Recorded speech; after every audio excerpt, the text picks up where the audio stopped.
Simbi. I also have Amiri Ocha who is to A come to the very East good African afternoon to Safari. you, ladies and gentlemen. It is still the East African Safari T20 Challenge. Afternoon game between Mt.Karisimbi and Mt.Satima. Let us see what happened at the toss.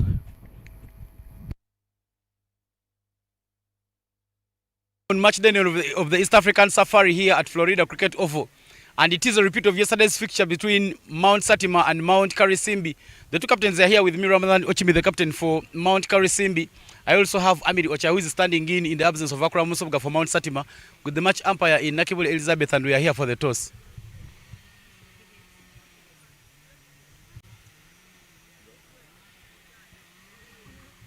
Heads is the call. And Heads is on top. Amiri, come through very quickly. You've won the toss. What are you going to be doing first and why? We are going to be bowling first because the pitch is full of water. Sorry, the ground is full of water, so we are going to be bowling. Now that you're coming in to bowl, what total are you looking at limit Mt.Karisimbi? I beg your pardon? Which total will you be looking at limiting Mt.Karisimbi to as you come in to bowl? We want them to get them all out at 60. Yeah. The absence of Akura Musubuga causes way. Is it somehow affecting your team, or the mood in the camp is all well? Yeah, everything is all well because we work together as a team. It's a team sport, not a one man's game, sorry. Yeah. All the best and go well. Thank you. Ramadan, please come through. Ramadan, if you had won the toss, what were you going to do? My mind doesn't change. Still, I would bat first. So which total will you be looking at heading into the game? I'm looking at 140. It will be a good defendable score. Did you make any changes in your team? Mt.Satima winning the toss there and choosing to Samuel bowl is in for Chanja.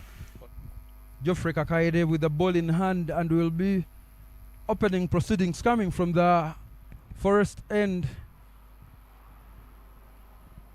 A heavy downpour in the morning leaves the ground a little bit soft, and that ball, you will have to watch that ball on the surface. Paul Emetu and Kariowa Samuel coming in top of the order.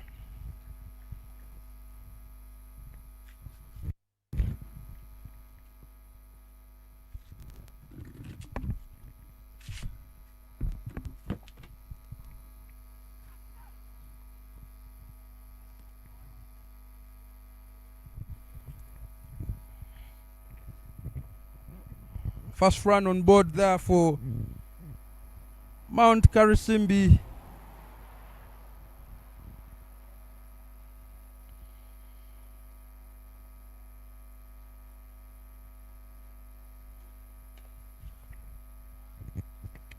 Good fielding there from the man at cover point, Davis Wanyama.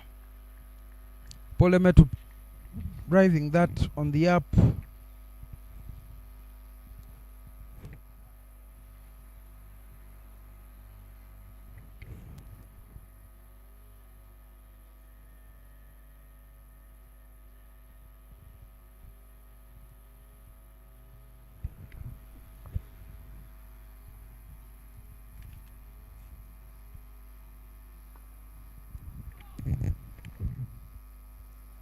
Noble footfall there from Geoffrey Kakaire. Umpire Nachibule Elizabeth standing with umpire Jacqueline Nampamu.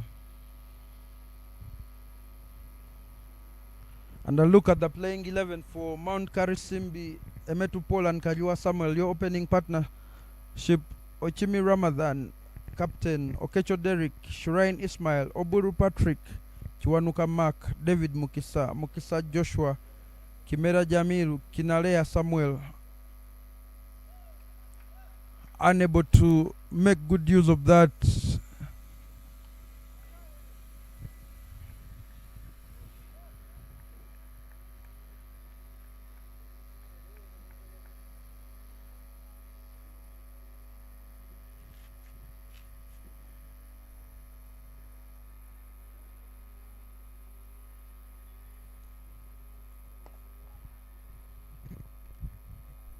Goes over the man in the ring, ran quickly for two. Good work there in the middle.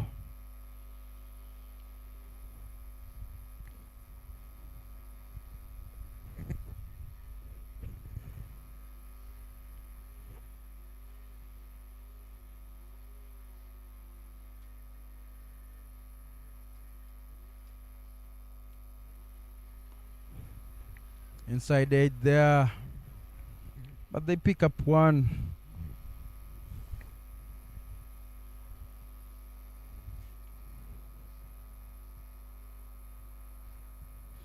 Satima, in contrast, the playing 11, Wanyama Davis keepering the side in the absence of Akram Subuga. But you'll have Kakaire Joffrey, the man with the ball, Ochaya Amidi, the man with the gloves, Muhanguzi London, Agaba Eddie, Mugisa Victor, Odege Viglio, I beg your pardon, is the one keeping now. Wanyama Davis, Ngoli Trevor, Otieno Stephen, Mitali Ethan makes his debut in the tournament. Nathan Serunjoji. And the first over done and dusted. 7 runs coming off that one. The score is 7 for no loss.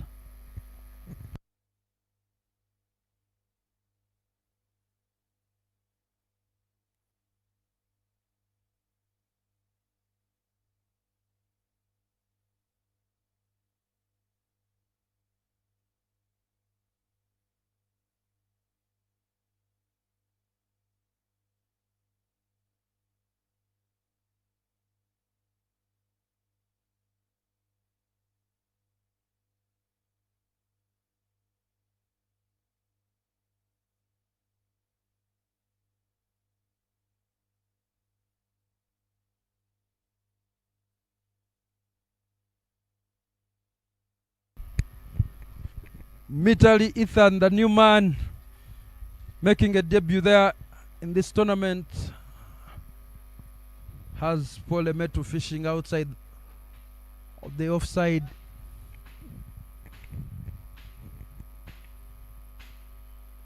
Mitali turns out for Mukono Cricket Development side in the Cricket Uganda 50 and T20 League. A student at St. Cornelius Kalagala SS, just a stone's throw away from this cricket oval. Born and raised in this area, but now on this stage. Good lines there, young man. Swing and a miss.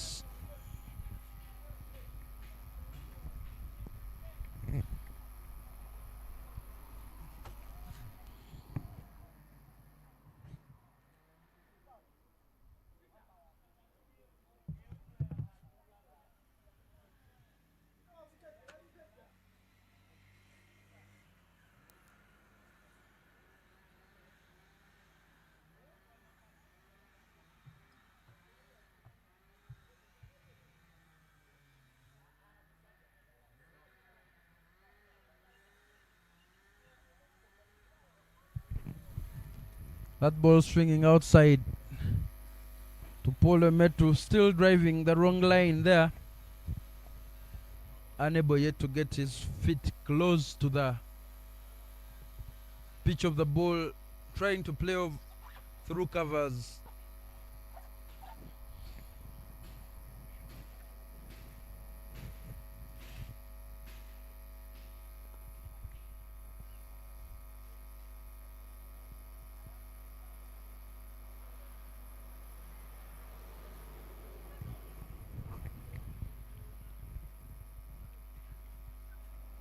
Metu using the pace of the bowler there and guiding that ball through gully to get off strike. Pressure was building up with back-to-back dot balls there.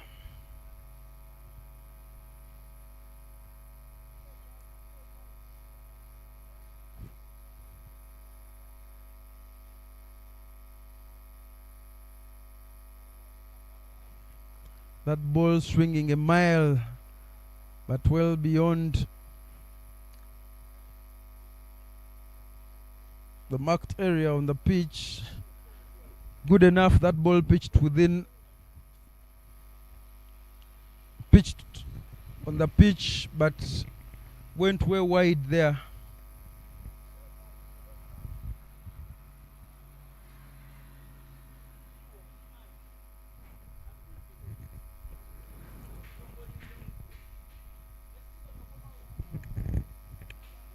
Thick outside edge there. The despairing arm of Viglio Deke unable to pick up that one. But Mittal is making that ball swing big.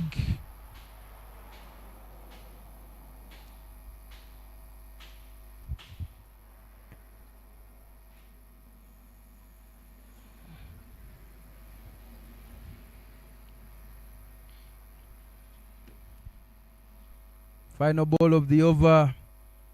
Paul Emetu gets off strike.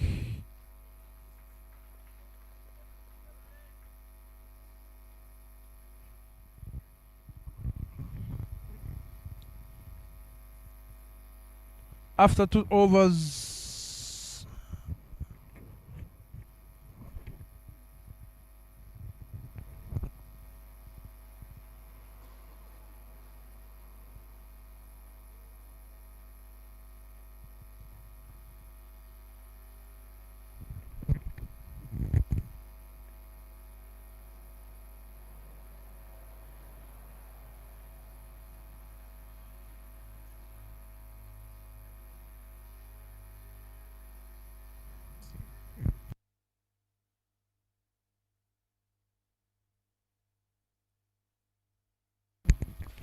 $14 runs after 2 overs. Run rate of 7 per over. Projected score will be 129. But Geoffrey Kakaile will continue. These two teams meeting yesterday on match day number 8. No ball again indicated by umpire Nachibule. Another foot fault. Cardinal sins there. Kakaire guilty.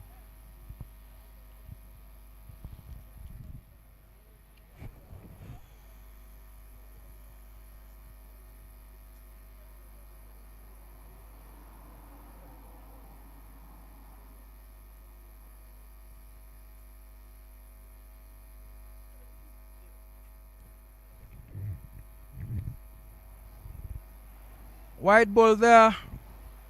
Free hit still there. And the bowling has been generous in the extras column, so to speak. And the bowlers have to get their heads into the game quickly, because not much has come off the bat. Swing and a miss there from Kaliowa Samuel.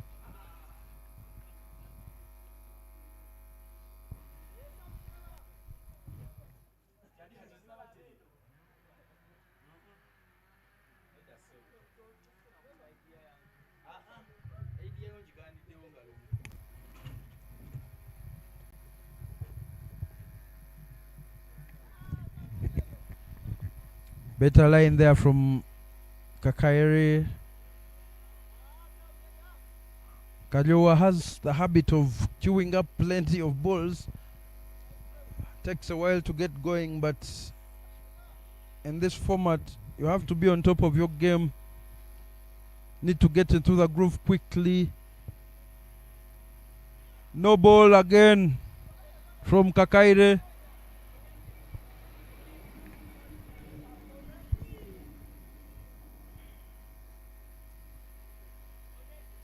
Kakaire indicating that his foot continues to slide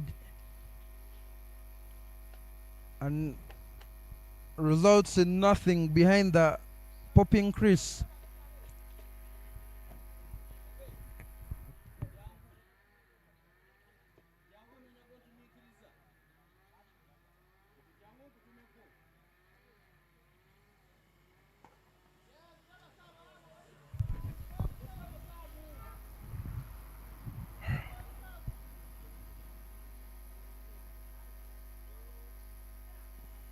Good fielding there to keep it to 2. But Samuel Kaliowa finding the gaps there.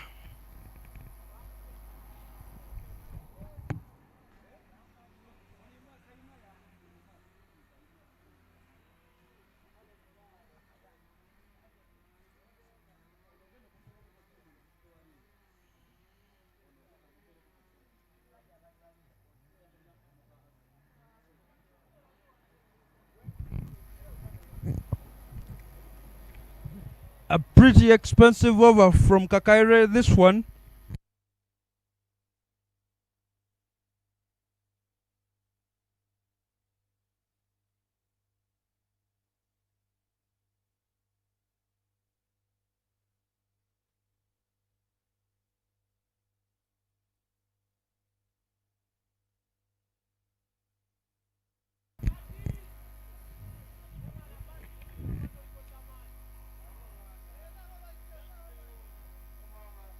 Kaliwa plays one in anger, but that ball unable to race to the boundary with the gradient on that side of the pitch.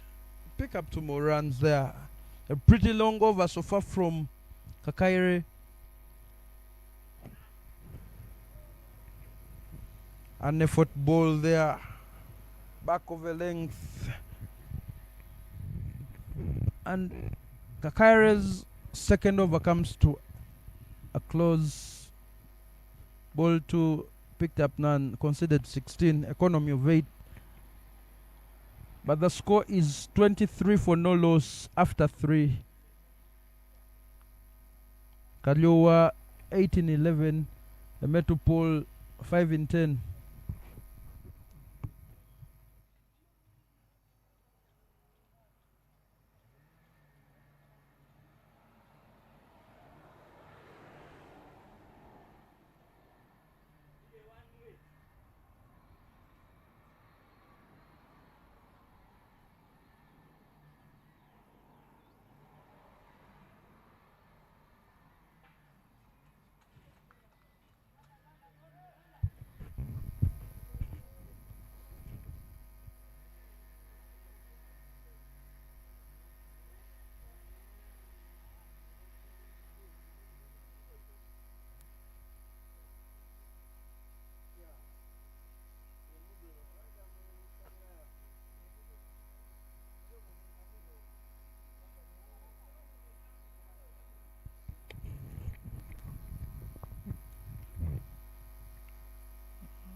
So common with the youngsters is the inconsistency. Starts off with a very, very good ball, dot ball there, and then the next ball goes completely off his line. Ethan Mitali needs to keep working.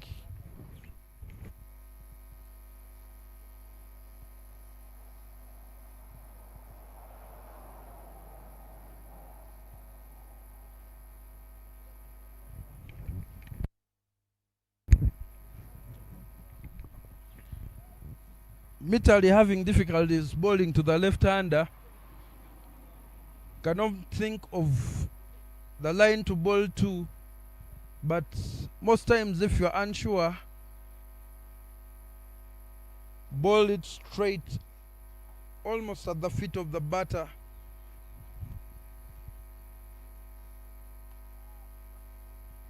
And that is another wide. 2 very expensive overs in terms of extras for Mt.Satima.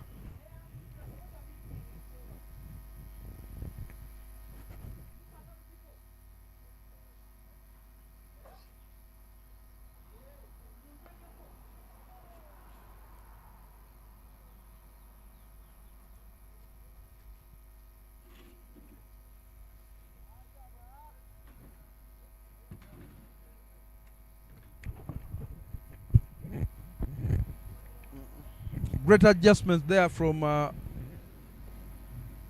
Mitali, but has only bowled 2 Lego balls so far. Had 3 back-to-back wides, and that is the ball there. Ball missing the stumps by a whisker, surprising the keeper as well. That should be by runs.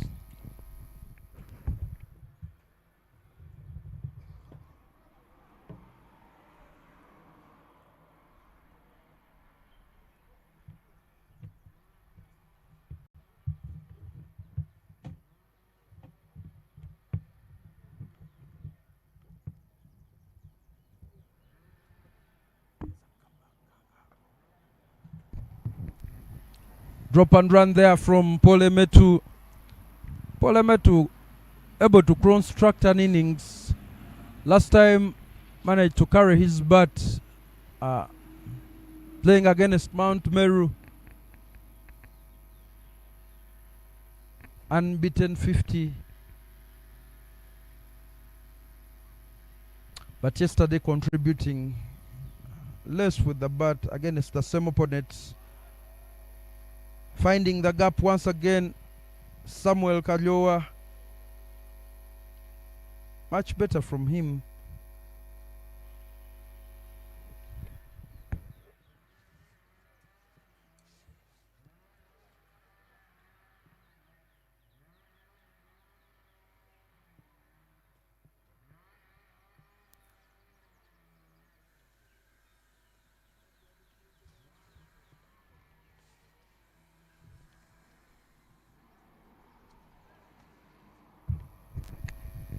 Great ball to close out the over from Mitali Ethan, bowling it right on the tram line there, away from the bat of Kalyowa.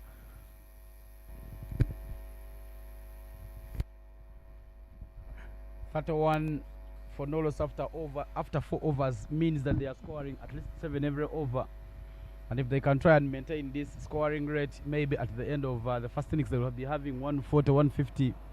Something that you really feel that Mt.Karisimbi can maybe try and bowl at. They are without their captain, Dr. Abdul Shakur Ramadan Ochimi taking on the role. And also for Mt.Satima, their captain is unavailable, Akram Nsubuga, and taking on is Ami Ochaya. But now the passage of play puts Karisimi at an advantage. Yesterday they fell short again in the same opposition, but they have a very big chance of bouncing back. 31 for no loss after 4 overs as Kakaire Geoffrey returns to bowl his third over and the 50th in this game.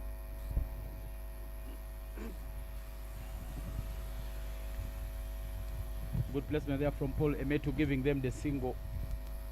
A half century for him 2 days ago, but not a winning knock, because that total was chased down by Mount Elgon. Another half century from Emmanuel Tujuche was the headline of the day. And now Paul Emetu and Samuel Kalyowa, the left-right combination, both know that they need to make sure that they find runs to put Mt.Karisimbi in a very good position. He goes and picks up that into the gap. Davis Wanyama giving it a chase, and they will only take a single. But great work there being done by these two batters for Mt.Karisimbi, making sure that they keep rotating strike.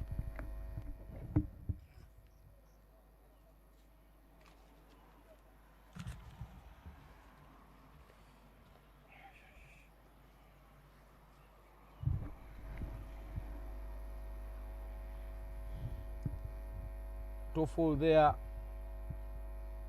but hit straight to the field. It was dipping in and not called a no ball by the umpire, but it was a hit me ball. Paul Emetu failing to capitalize on that chance presented to him.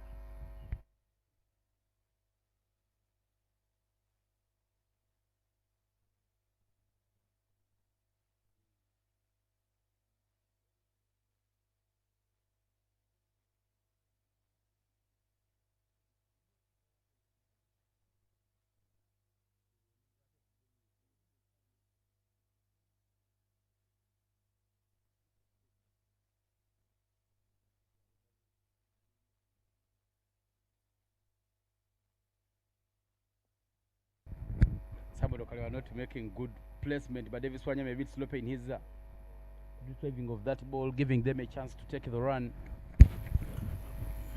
You will excuse the lads out there in the middle, downpour affecting the playing surface, but still feasible enough for cricket to go on. The sun nowhere to be seen today.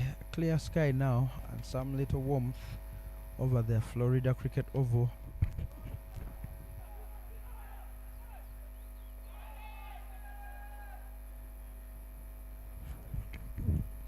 Great recovery there by Paul Emetu, was down the track, sent back by Kajowa Samuel. That diving effort saving his wicket. Yeah, he had to run back and say and dive a lot to make sure that he saves his wicket. But look at Davis Wanyama getting the ball instead of throwing it first time. But that was a bit close. Very close for comfort. Survives, lives on to bat another day. Needless run out it would have been at this juncture. But a lot of batting to come in the Karisimbi dugout. Patrick Oburu, Ramadan Ochimi, senior players there. But Oburu yesterday failing with the bat, ran out as well. And you feel it for Patrick Oburu. He is really that player that can come around and give you something, but yesterday he didn't manage to convert. Of course, myself and Oburu in that category of coaches, and you have to lead by example, so a lot of eyes on you. We need to show the youngsters how it is done, so make your contribution. But we have a bowling change from the highway end. Stephen Otieno with his leg breaks.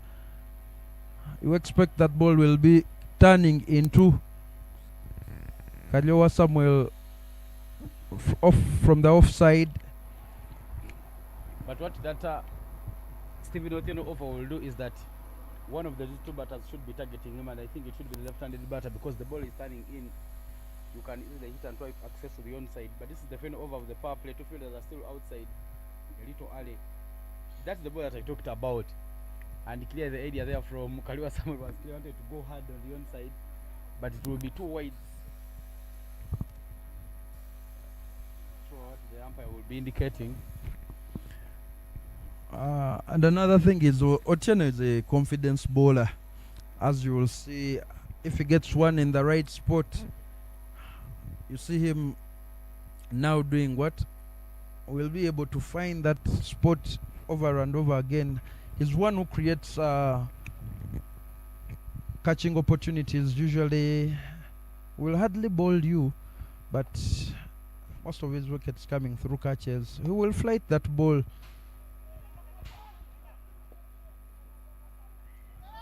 No backup there from the fielders of Mt.Satima,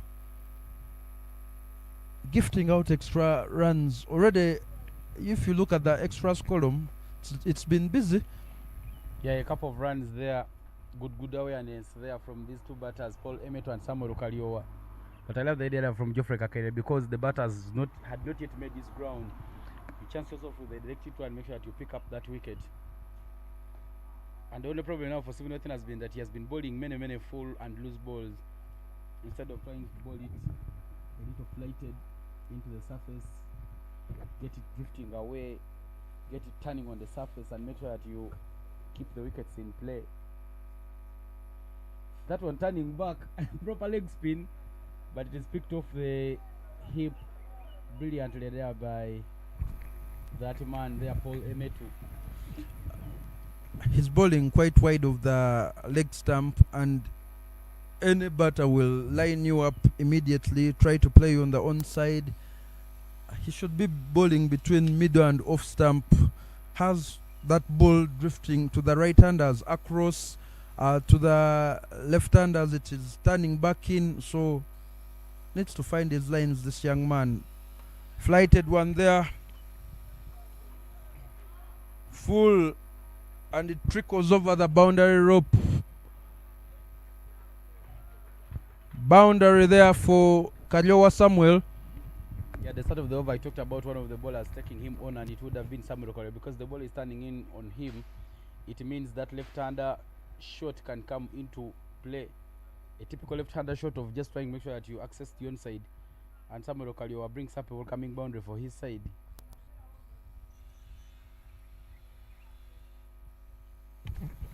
I am not happy with Otieno's flight and lanes so far. Just had one ball turning back in, and it was bowled outside of leg stump, played on the onside. He has a slip in place, but unable to draw the man forward to any ball so far. Another flighted one, same result. 2-2 for Samuel Kaliowa. Yeah, back boundaries there coming in from Samuel Okari, and a very fruitful over for Mt.Karisimbi. 12 runs in this over, but look at that one there. He tried out a googly, but it was full, and Kaliwa going for that typical left-hander shot. The boundary will bring us to the end of the power play. 6 overs have been bowled, and 47 for no loss is the score here at Florida Cricket Ground.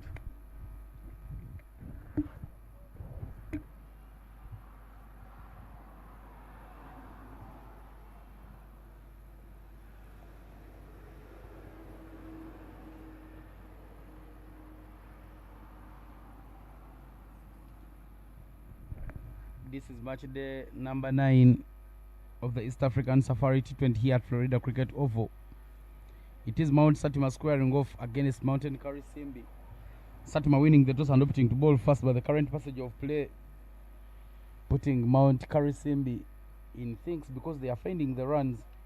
This tournament is sponsored by Daffabet, King's Children's Medical Center, and Deep End Sports Media, who have come out to make sure that they broadcast these games.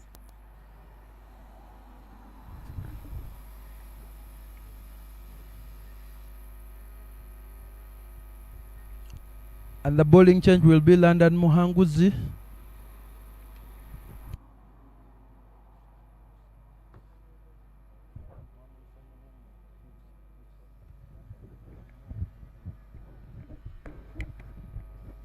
Yeah, London they are coming into the attack.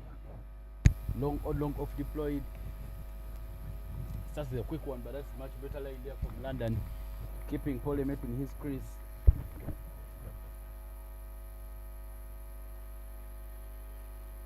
He bowled quite well yesterday, causing this guys a lot of problems.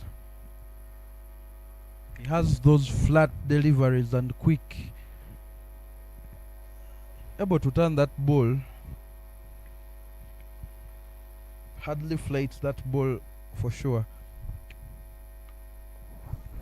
He's just good face off and off the outside edge of the blade of Paul Emetu. And I think this is a level of bowling flat. If you're bowling with youngsters, you can play it a bit, make sure that you buy up their wickets. But here, if you played something, you could be hit miles away. So this is a brilliant line there that is being bowled by London Timothy Muhanguzi.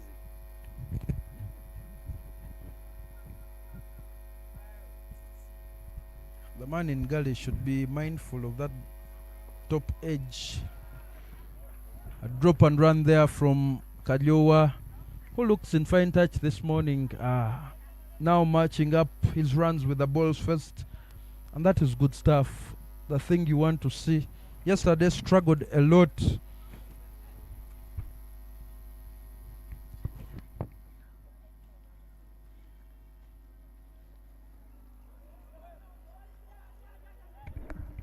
Out of nothing, they do take another run.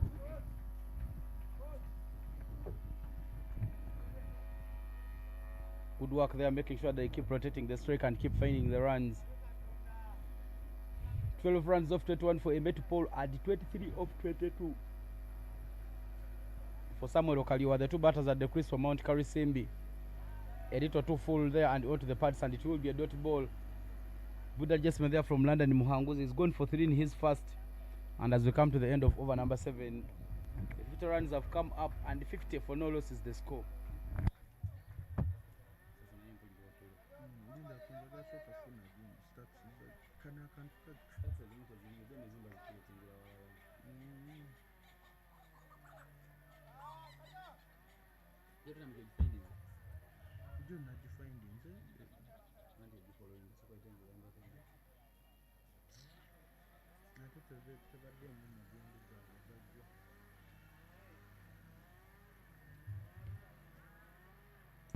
Stephen Otieno coming back to ball. Sorry, there is a bowling change there. Davis Wanyama replacing Stephen Otieno. Davis Wanyama, also the other player who bowls that flat line.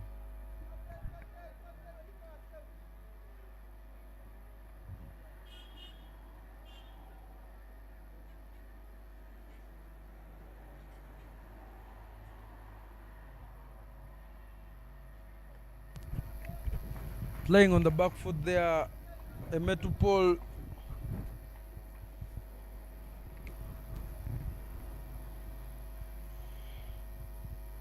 Flighted one to the legs there. That can never be out on any given day. Bowled outside of the leg stump. Metu trying to play that flick of his pads.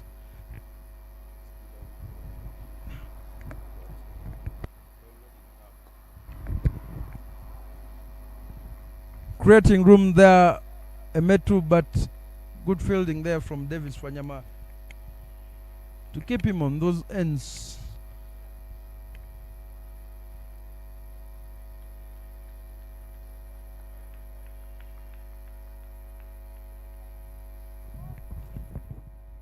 Dot ball there with 2 more to play in this over. This Davis Wanyama over.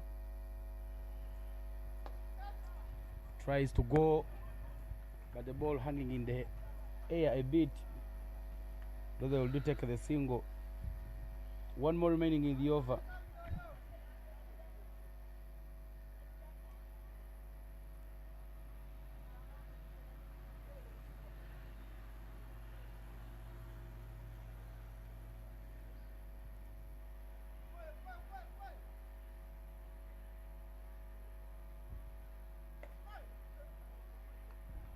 It will be a dot ball. 2 off Davis Wanyama's first over, and at the end of the 8th over, 52 for no loss is what Mt.Karisimbi has on board.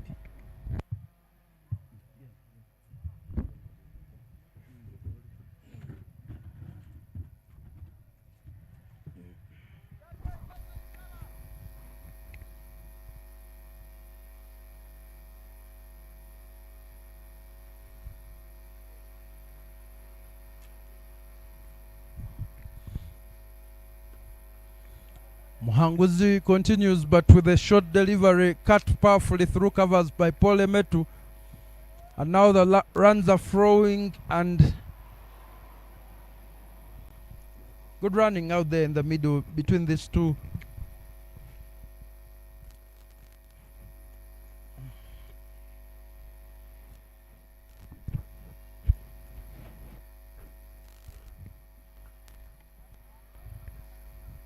Played to the same position there to pick up another single.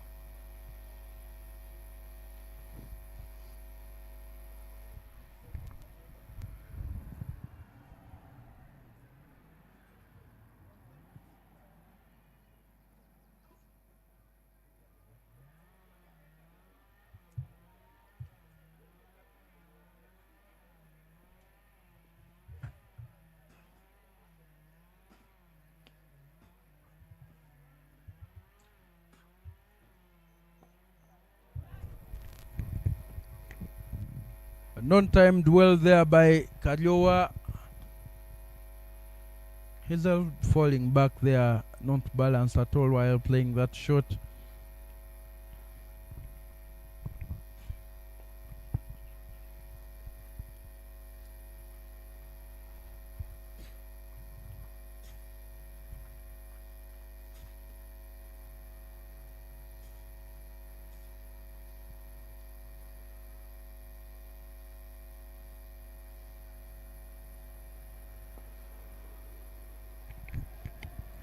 Bowler guilty of that misfield.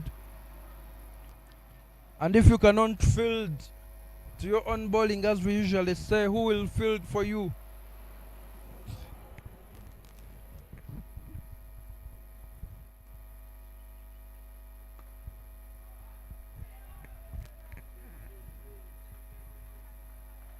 Good running in between wickets there.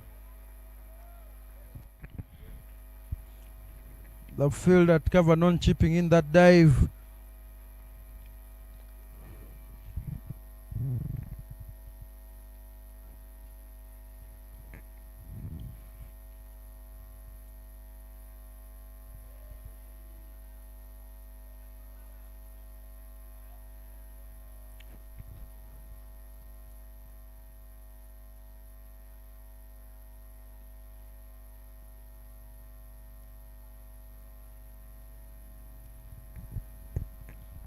After 9 overs, it is 61 runs.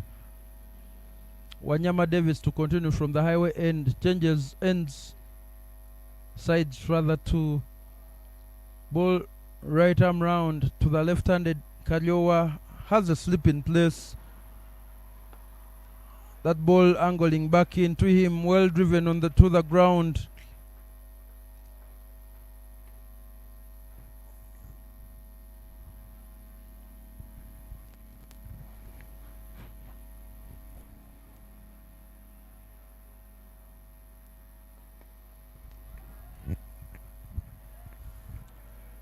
It seems at the moment in time during this passage of play, it is a run, a ball, which is good work there from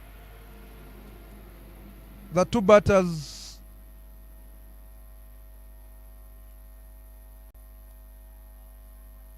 A quicker one there from good running there. 3 wides to add to the total.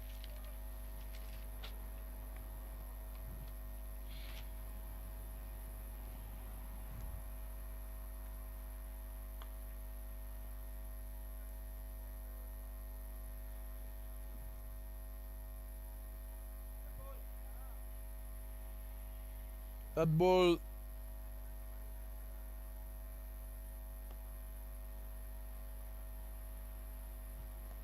drifting down the leg side, but right on the money in this instance. No room to work with for Kariowa.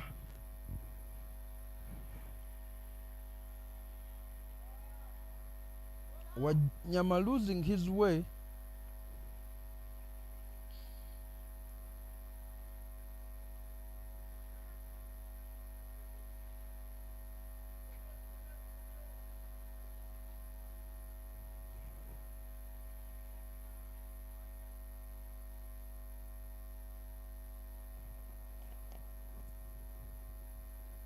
Productive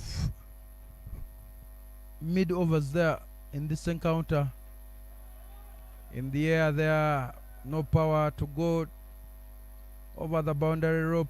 That ball falling just in the inner ring, but runs to add to the score of Kariowa and his team, Mt.Karisimbi. Mt.Satima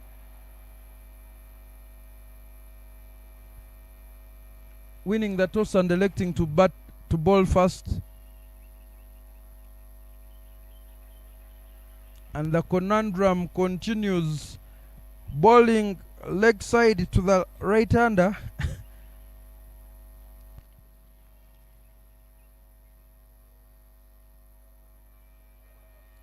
The balls should be bowling to the left-hander. He's bowling to the right-hander. And vice versa for Davis Wanyama. Short and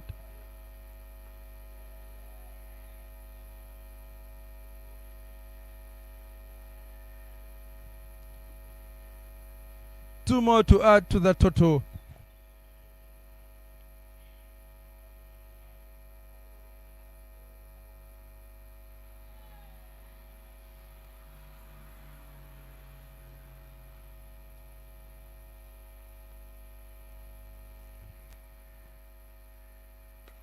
Flighted one, opportunity to catch.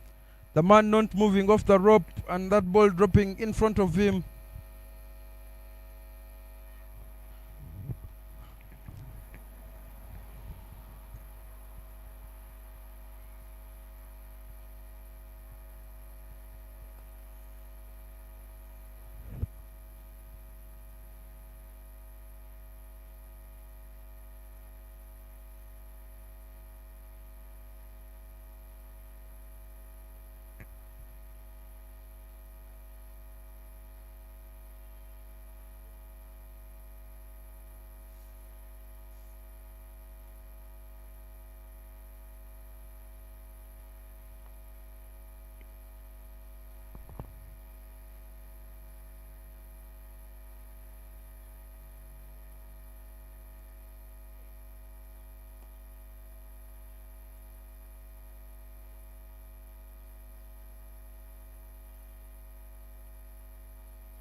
73 for no loss.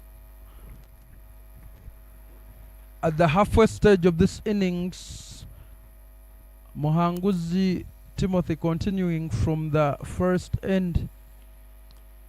Kaliwa plays one over his head to get off strike.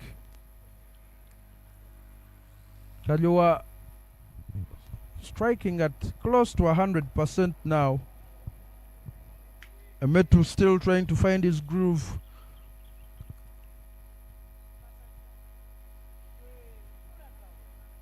Good running there.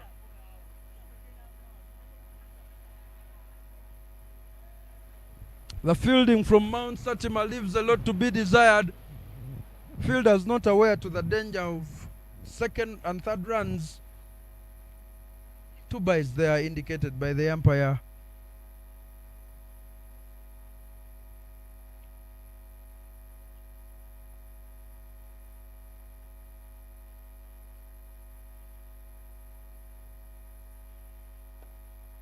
Well driven down the ground by Paul Emetu.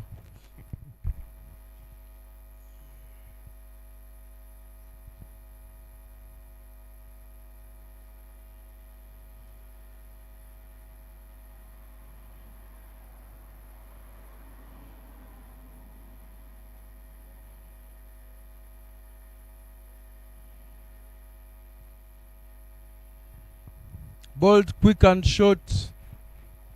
Run available, but with the batter playing quite hard, falls on his back, unable to take that run. And you feel that London has gotten away with it.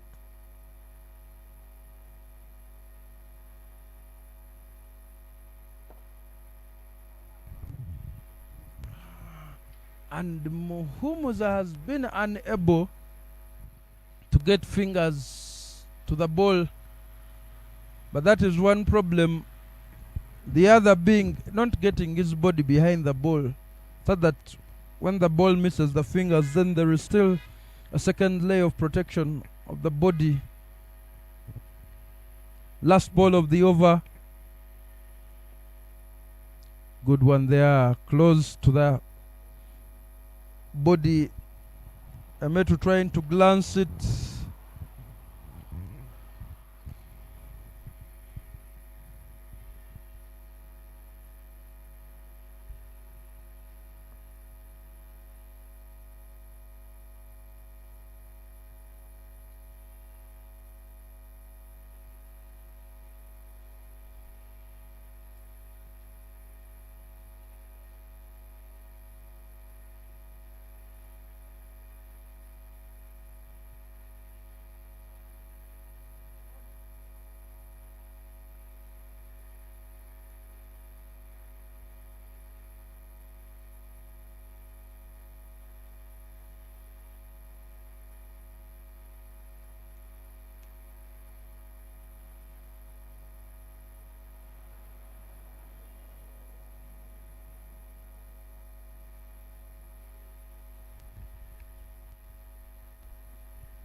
The projected score is 142 runs.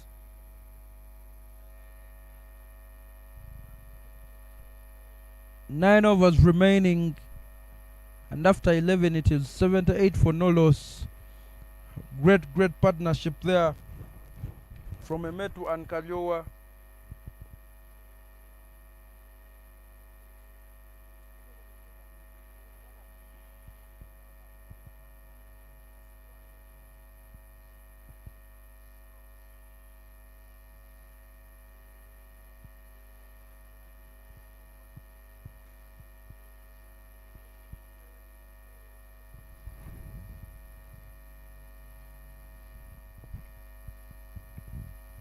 Kakaire Geoffrey changing bowling ends to come from the highway end. That's one on the feet of Kaliowa, who guides it down to backward square. Picks up 2 runs.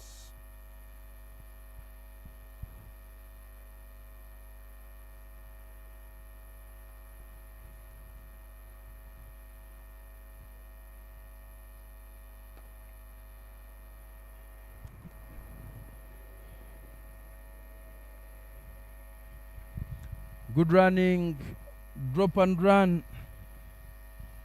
And they will take and make their runs whatever way they come. And that running in between wickets has ensured that the scoreboard is ticking at all times.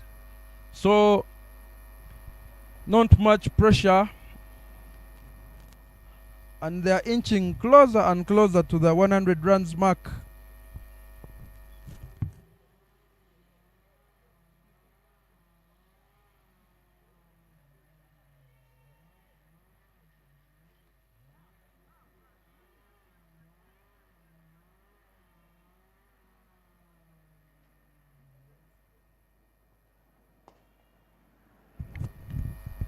Bold low full toss there still to the pads. Paul Emetu puts it away for another single.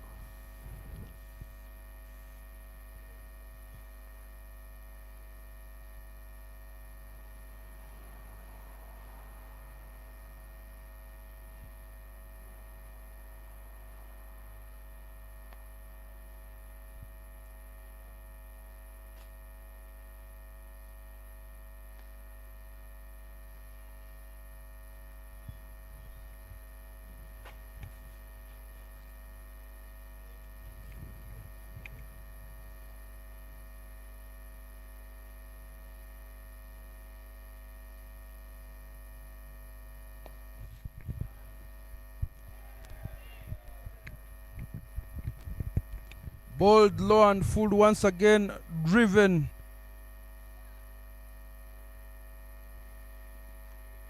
Eddie Agaba at mid on fumbles that one and it drops. Chances being offered by the batters from Karisimbi, none taken by Satima. And this would be the largest partnership so far in this tournament between Emetu and Kaliowa. Good comeback there from Kakaire, and you understand his working, trying to bowl that quick Yorker on the leg stump.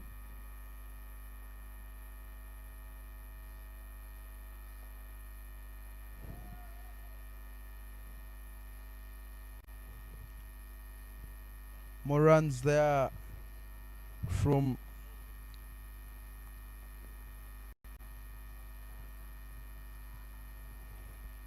Mt.Satima. Guilty of being generous. 24 extras so far in this contest. No wickets picked up so far.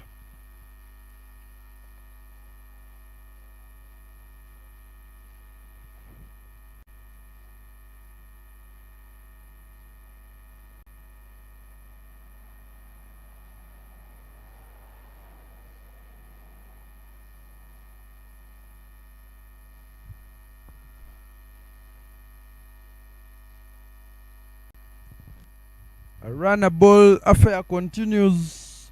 Everything being bowled, resulting in a run. Weather buys.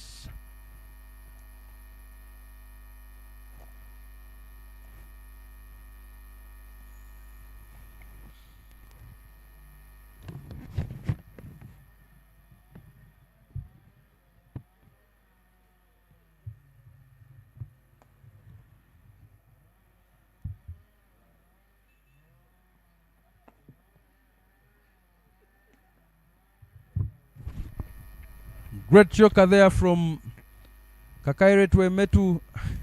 Keeps it out well.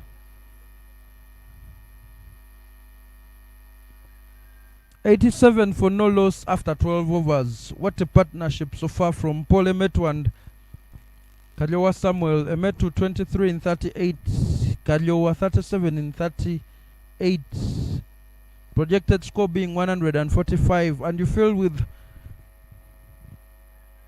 Ramadan Ochimi, Patrick Oburu still to come, you are looking at such a huge total to be posted by Mt.Karisimbi, they are dug out there in your shot. Derek Okecho with the pad zone.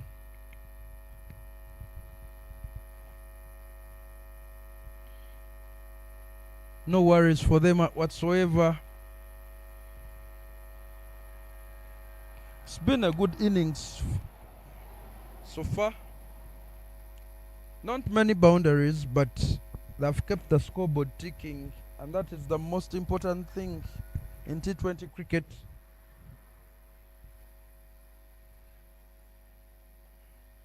Very good running in between the wickets, as we've seen. And we will have Trevor Ngoli to come and replace London Timothy at the forest end. And a pirouette from Kariowa trying to play that ball on the up, missing it completely. And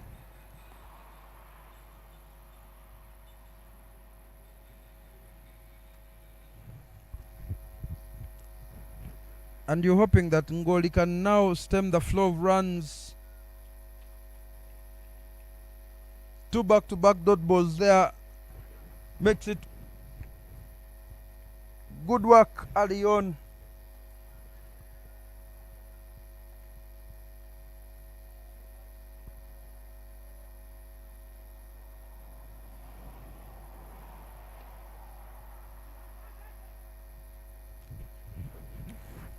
Amid Yochaya now with the gloves replacing Viglio Deke.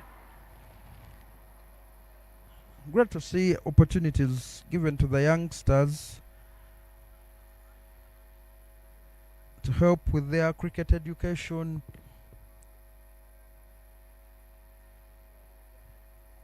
Experience is the best teacher, as we all say. Well guided there by Kariowa.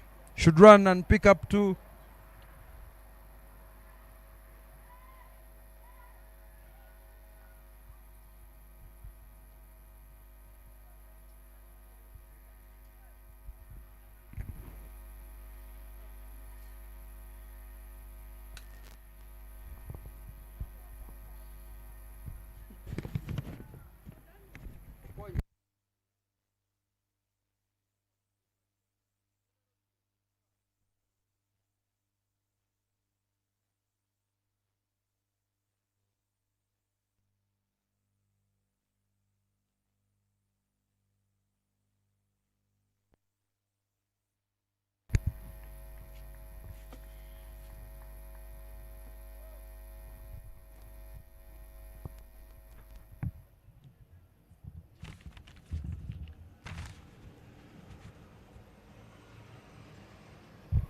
Who needs boundaries when you can still make runs?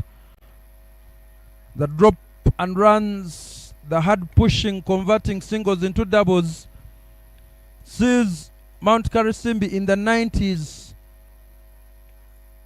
And a great ball there from Ngoli to end the over. A met in some discomfort, but he's a tough lad.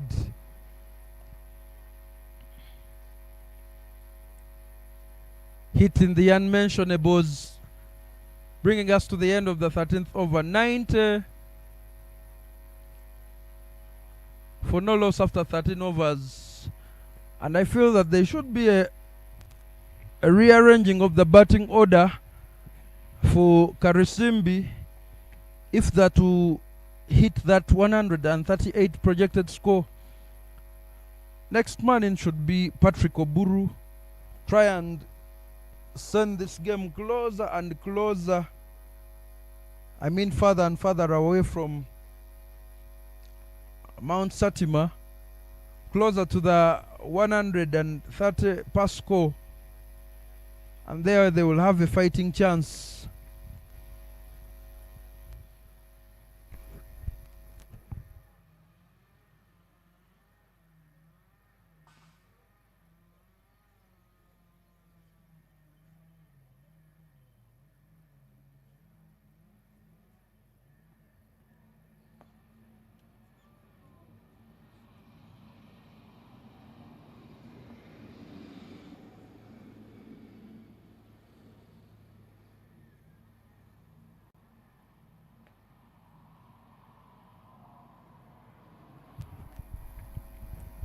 some of the spectators there, members of Mount Rwenzori and Mount Meru, played in that rain-shortened match in the morning. Mount Meru winning by 13 runs. Good running there. First run of the bowling of Victor Mugisha, who's coming to replace Geoffrey Kakaire, coming in from the highway end.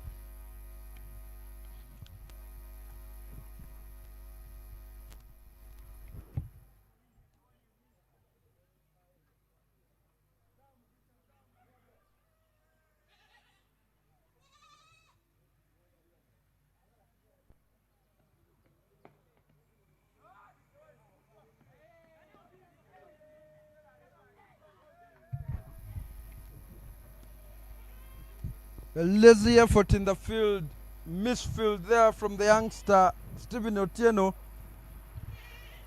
and they pick up 2.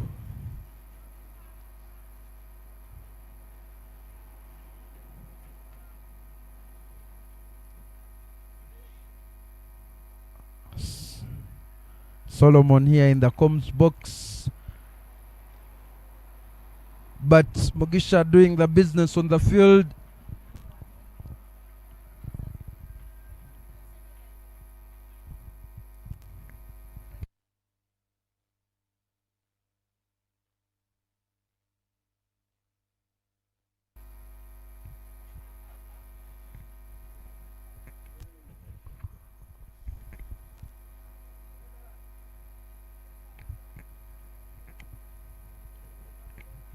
The spectators are enjoying their cricket this afternoon. Rain-shortened affair in the morning, but a full game in the evening. And another run for Kalyowa, pushing to the 40s now, being the aggressor in this partnership.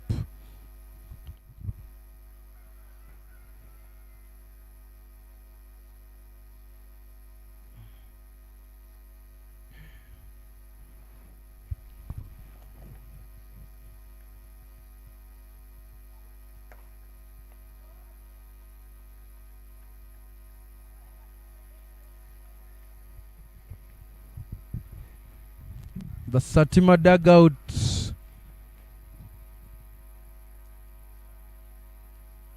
pensive. The youngster there who did not make the playing 11, seeing that runs are not, wickets are not coming the way of his side.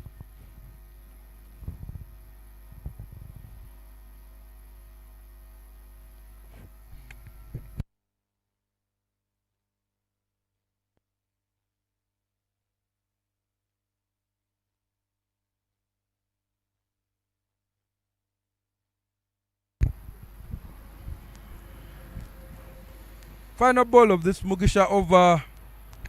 Kalyowa trying to create room there. Pin back. And it will be 14 overs completed.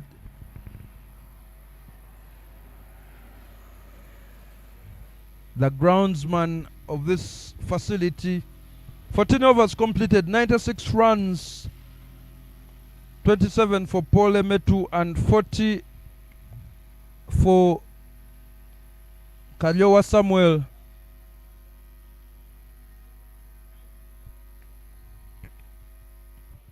Six more overs to play with, and it will be Trevor Ngoli returning from the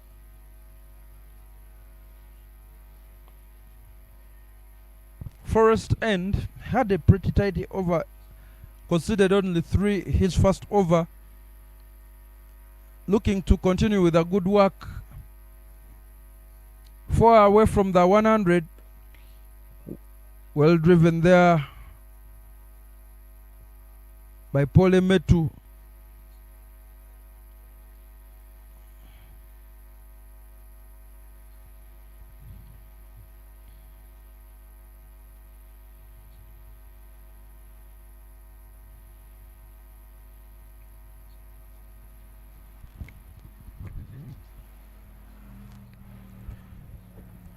you feel that you want to see some fight coming the way of Satima, and clearly the experience of their captain Akram Subuga, who is missing, sorely missed.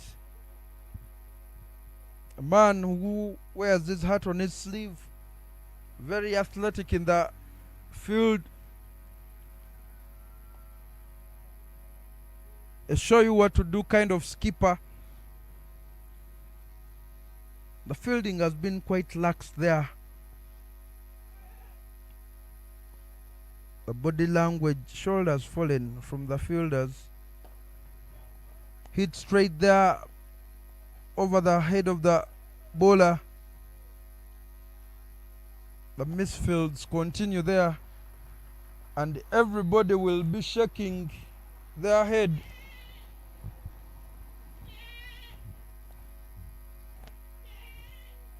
Those 2 runs bring up the 100 runs for Mt.Karisimbi. Full there. And Kalyowa now inching closer and closer to his half century. 8 away at the moment.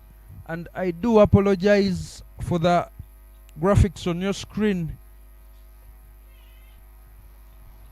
but it is the 15th over running.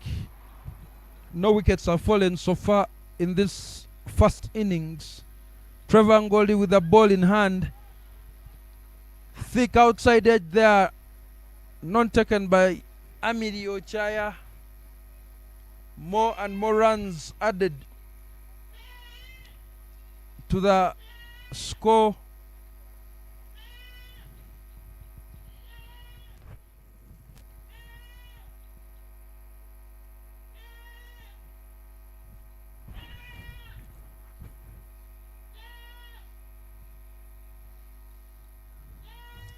Mt.Karisimbi looking to make amends yesterday. These 2 teams played against each other, and this is the second round encounter.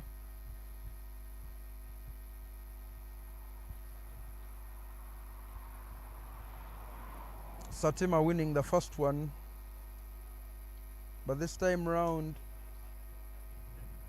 Karisimi making amends. Good yoker there from Ngoli, who is the only bowler who has shown some fight. But another run to add to the total for Mt.Karisimbi. 15 overs completed. 104 runs for no loss. This is the highest opening partnership in this tournament. East African Safari T20 Challenge, proudly brought to you by Dafa Pit, Kingsley Children's Medical Center in Mukono, Deepen Sports TV, your broadcasting and streaming partners. But it is Mugisha Victor to continue from the highway end.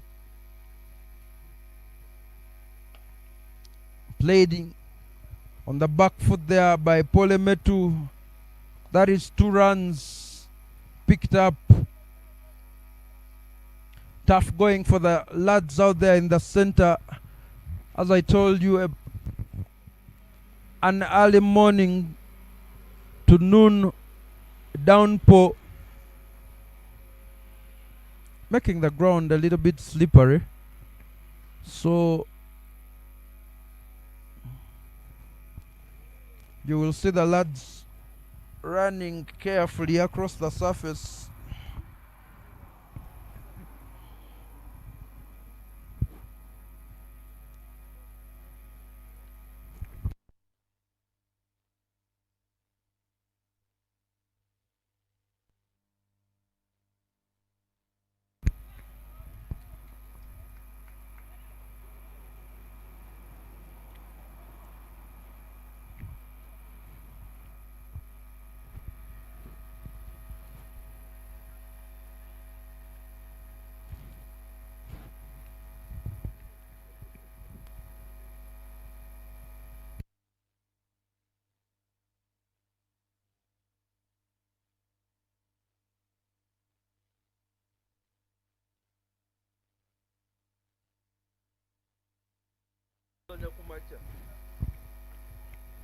Thick inside edge there.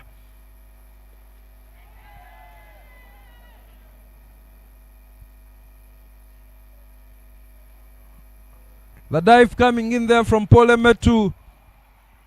Geoffrey Kakaire with that ball in hand, spears it in, misses.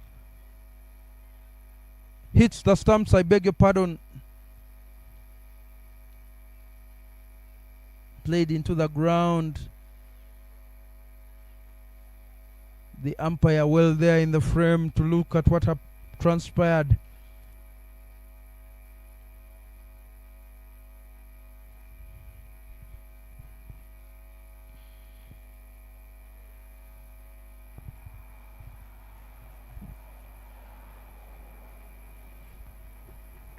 Were this pair to carry their bats, that would be something.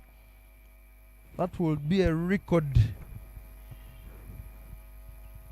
We've seen one man, Paul Emetu, on the non-strikers end do that. Kaliowa Samuel now following in those footsteps, trying to create room, moving to the leg side. And the rare dot ball there from Victor Mugisha.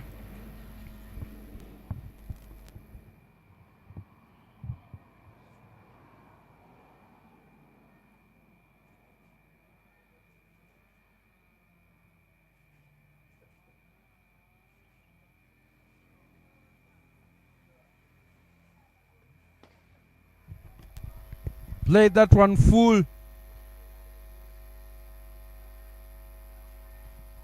Went over covers, picks up one, inching closer and closer to a half century. 3 away now. And having been there for a long time, seeing that ball very well.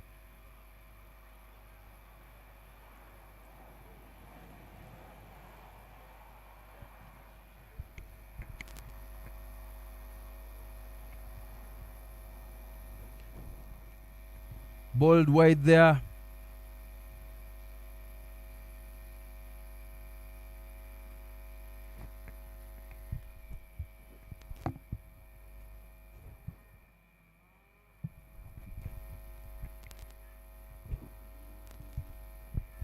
Mugisha having to bowl that final ball of the over once again.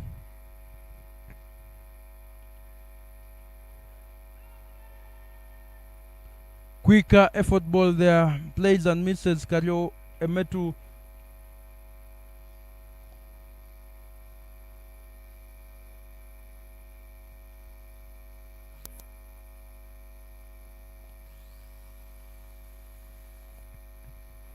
Mugisha's ball 2 overs, conceded 13 runs, picked up no wicket as the batters take on some refreshments.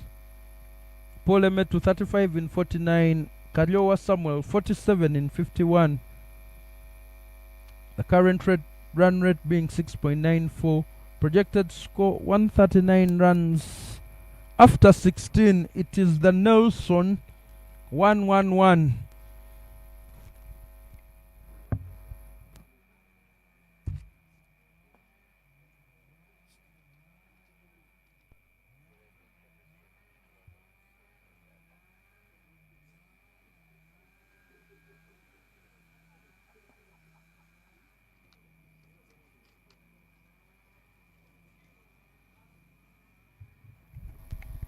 And the bowling change there from the Forest end.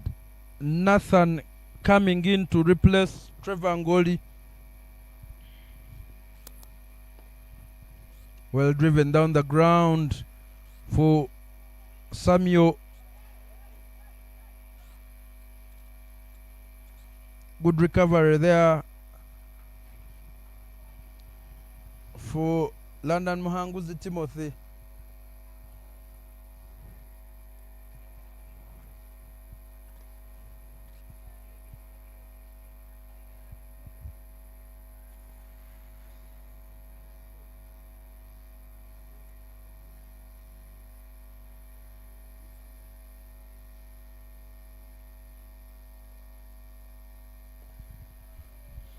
Ball back over length. And another run for Mt.Karisimbi.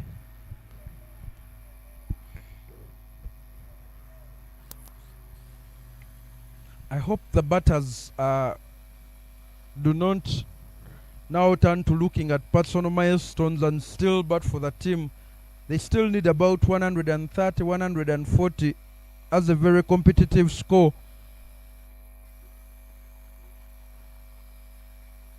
Should be now able to try and find the boundaries, because singles don't hurt a lot, but boundaries are able to break shackles and apply pressure to the fielding side.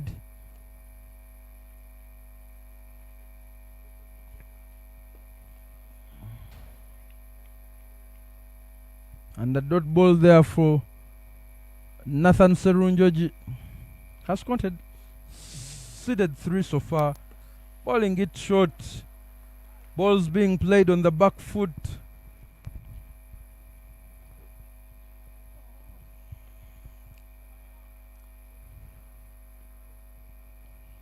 Run away from the magical half century.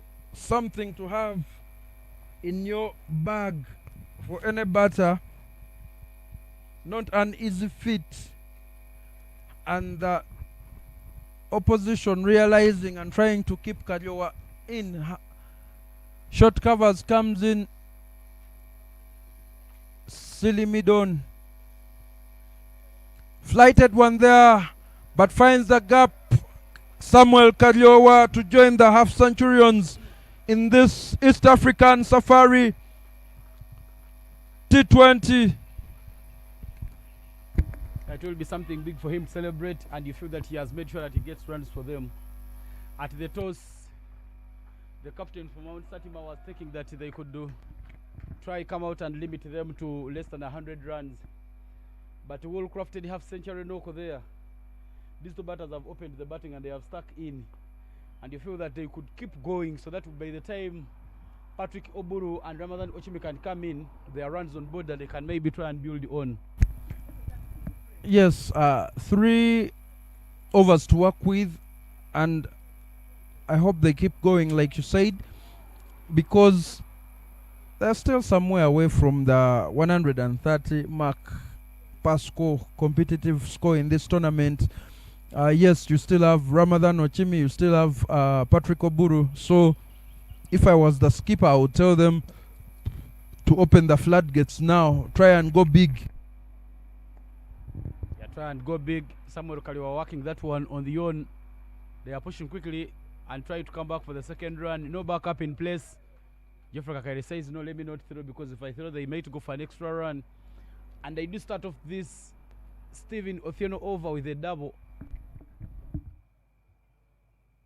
A game that you never gave them a chance, looking at the results that they had. Yesterday, captain said they will come strong. But this time round, being hit up in the air. Samuel Okaliwa will be caught. He may not carry his bat through, but he has really made sure that he gets runs for his team. This goes in their favor. He might be the hero today, because we'll be seeing him coming with that left arm off spin. 2 will be the first wicket coming, long coming there.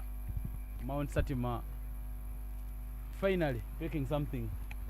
And I told you, Ivan, that Otieno is that kind of bowler. He will give you catching opportunities. That one bowled quite full, trying to play it over mid-on, off, I beg your pardon, only finding the man. And I like the adjustment in the lineup, the powerful hitting. Patrick Oburu should come in, no pressure whatsoever. A very good stand, a magical stand, the largest stand we have in this tournament for any partnership. 118 runs. Yeah, indeed, he's done a very good job. They are making sure that the first wicket stand is 118 runs in a game that you didn't give them a very big chance. They have somehow made sure that they raise up their hands. And now for Patrick Oburu, They will have to get going right away to make sure that they can get to that 130 mark. They have lost many games. Their field doesn't always come to the party. And with the youngster rating, the attack gives Patrick Oboro a very big opportunity of scoring the runs. So he will be coming in and making sure that he gets out of the blocks right away. And now Kaukona, long on, long off at the boundary. Sorry, long off is now up. Only two fielders being used outside. There for the dangerous Patrick Oboro. They have kept an attacking field. Certainly trying to challenge him to play over covers and on the offside. Hope this ploy works out for them.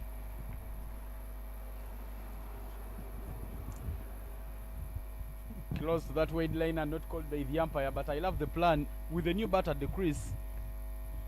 Oh, the umpire calls no ball. The ball bouncing more than once. But what I've liked is that now when the new man is in, they try and make sure they go for an attacking field to make sure he doesn't get going. But that free hit there goes hard, but drops his head and he misses that one completely. But you look at the intent there from Patrick Oboro. He was showing that he was going for it. He just doesn't time that one, but they will go with the by run. That ball was in danger of finding itself in the highway had he gotten a hold of it. Just like we play in Logogo in Kampala, those balls flying into that ginger highway. Pole Metu thick inside edge there to get Oburu back on strike, and everybody is excited waiting to see what he does. I hope he makes some runs, because yesterday he failed with the bat, ran out trying to take a risky run. Opportunity to make amends. Yeah, with 2 full overs remaining in this game and 121 on board, they will be smiling as they keep batting. Still not getting it very nicely there. You feel the disappointment there in him, but he's shown that yes, he will come and get out of the blocks right away. That ball from Stephen Otieno, very slow, nothing to work with, so, and it is not coming off the turf well, so mistimed, but great bowling from the youngster there.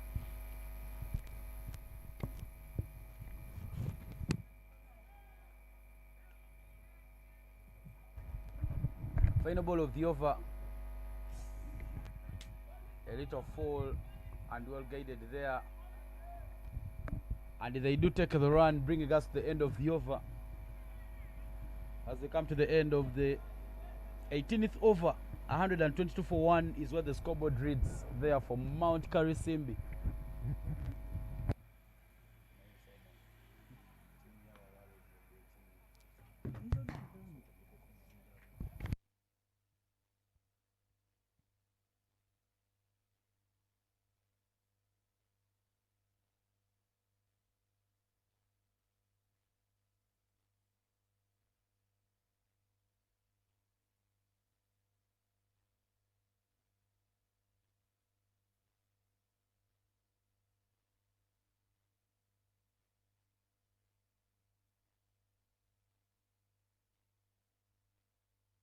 A very, very loose ball there coming in from Nathan Serunjoje. Hit me ball.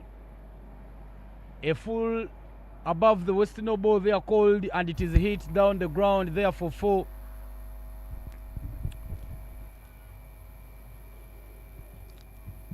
The fielders and bowlers all at sea in this encounter. The body language doesn't show any confidence. Opportunity for Paul Metu to add to his score, inching closer to the 50-run mark. Yeah, already way into the 40s there, Paul Emetu. And now he will be hoping that he can capitalize. Free hit there coming up.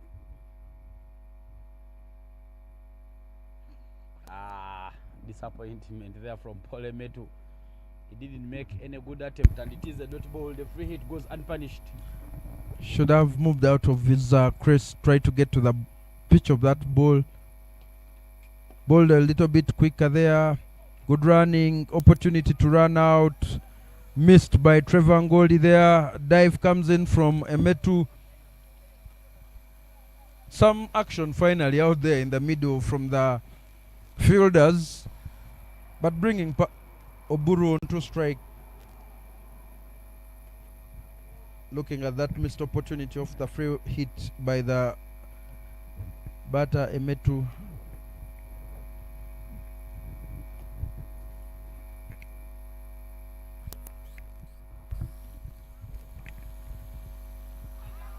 He's bowled.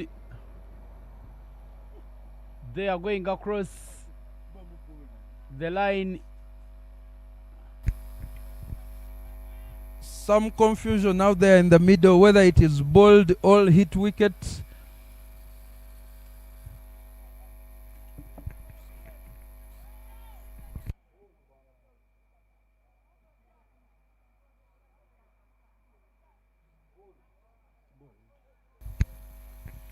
The call should be bowled from the umpire.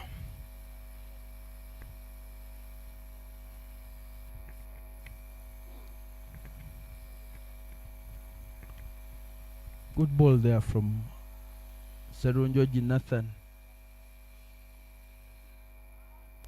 Misses that ball, dislodges the bails. The appeal comes out quickly from the wicket-keeper. The bails clearly on the ground. And no involvement whatsoever from the wicket-keeper.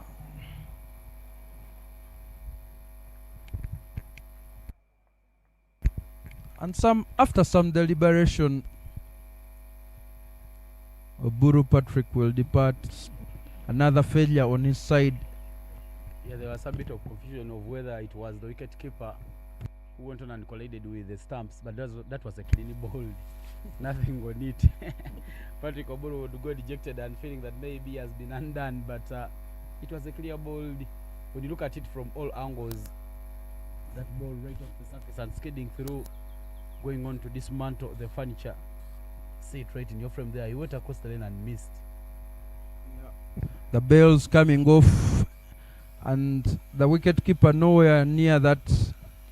The stumps. Great ball there from Nathan Serunjoji. Serunjoji also making his debut in this East African Safari T20 Challenge. Yeah, he was doing some bit of he was having some bit of a tight academic schedule, and you know always academics is put as top priority ahead of sports. So he came in this game later, formerly with Africa Cricket Club, but currently with Mukono Development Cricket Club. Nathan Serunjoji and finally picking something out of nothing in this penultimate over. 129 for the loss of 2 after 18.3. Serunjoji is still with those 3 balls to complete his over. Hasn't been tidy reading for everyone. What opportunity to catch there, not taken. Derek Okecho, new man in. Showing that he will get out of the blocks right away. Slices one away, and chance for them to take a double. There's been a lot of sloppiness displayed by this Mt.Satima team. They're not really playing as a team that wants to win. And when you look at their squad, they have a very solid squad, a formidable batting up and a formidable bowling attack. Today, 2 of their players being absent. Their captain Akram Musuga and Richard Sawyer, who is with the under-18 Ugandan team away from this tournament. Include Loikemba Mturaki as well to that list. Experience missing in this contest between Karisimbi and Satima.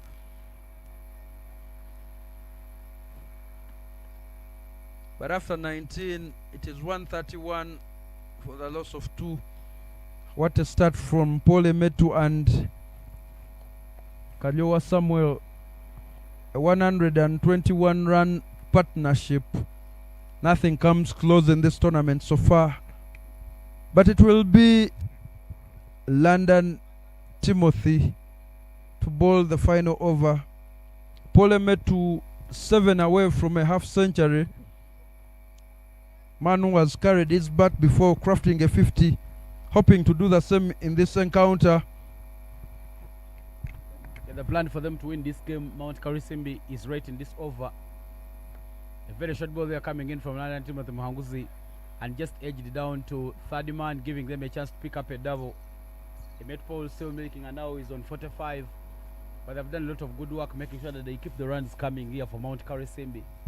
Not a team which has been on the good side of results so much in this tournament, but they look to be stitching something together. Still playing that one on the back foot. He picks up the fielder, but they will take the single run and keep the scoreboard rotating. Haven't hit so many boundaries in this encounter, but the running in between wickets between Kariowa and Emetu, coupled with the extravagancy of the fielding, has had them happy days. Such fielding there from the men in red, and you feel that they cannot hardly wait to get off the field after a very tough day in the office. He hit away for Paul Emetu to craft that half century. He has it in his own hands. A little short and Emetu goes. Oh, he nearly picked up the fielder, but they are pushing quickly. Good running, and they will only take a double. They are milking the runs, and these will be the runs that might be the difference at the end of the match, because now getting to the 130s, you feel that you're having runs that you can come out and defend. I bet if Paul Emetu will come out and have the ball in hand, last time he did. And that is another gift from the men in red and black. Emetu now one boundary away from another half century. Powerfully hit, finds the man. They take up one. 2 balls to navigate to complete the first innings of this encounter between Karisimbi and Satima. Karisimbi on the losing end in their first encounter.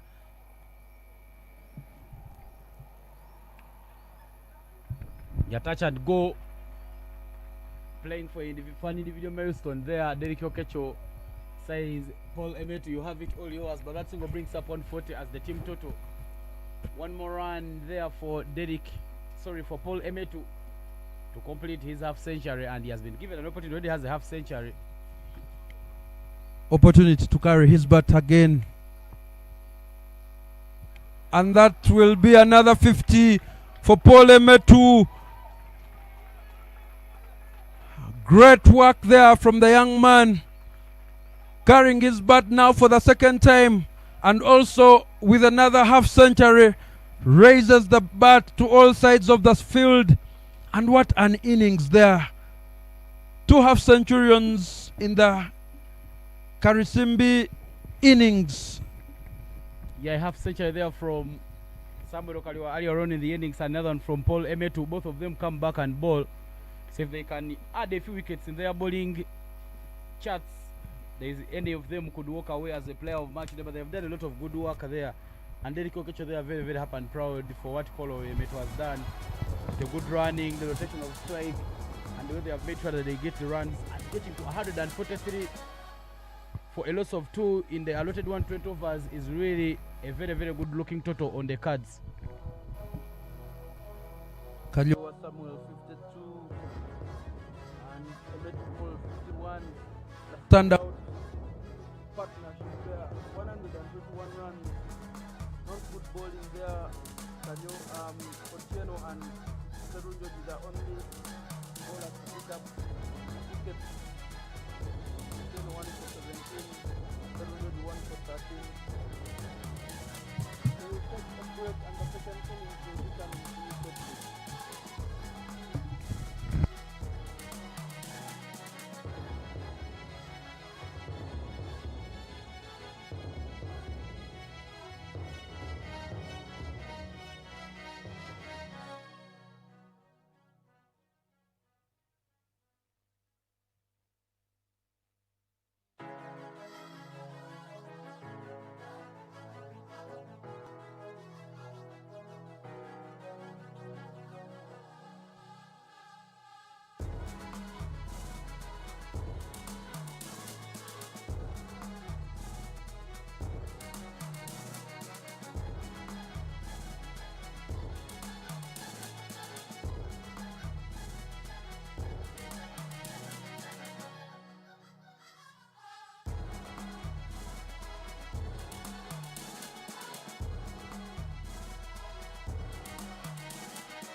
And this run chase between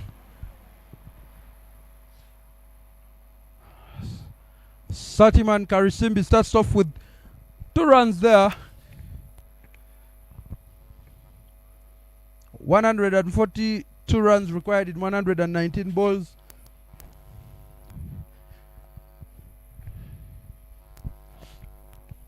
Patrick Oburu with ball in hand, coming from the Forest end. A very brilliant batting display from the opening partnership of Mt.Karisimbi. 121 runs they put on. Paul Emetu crafting his half century. 50 not out.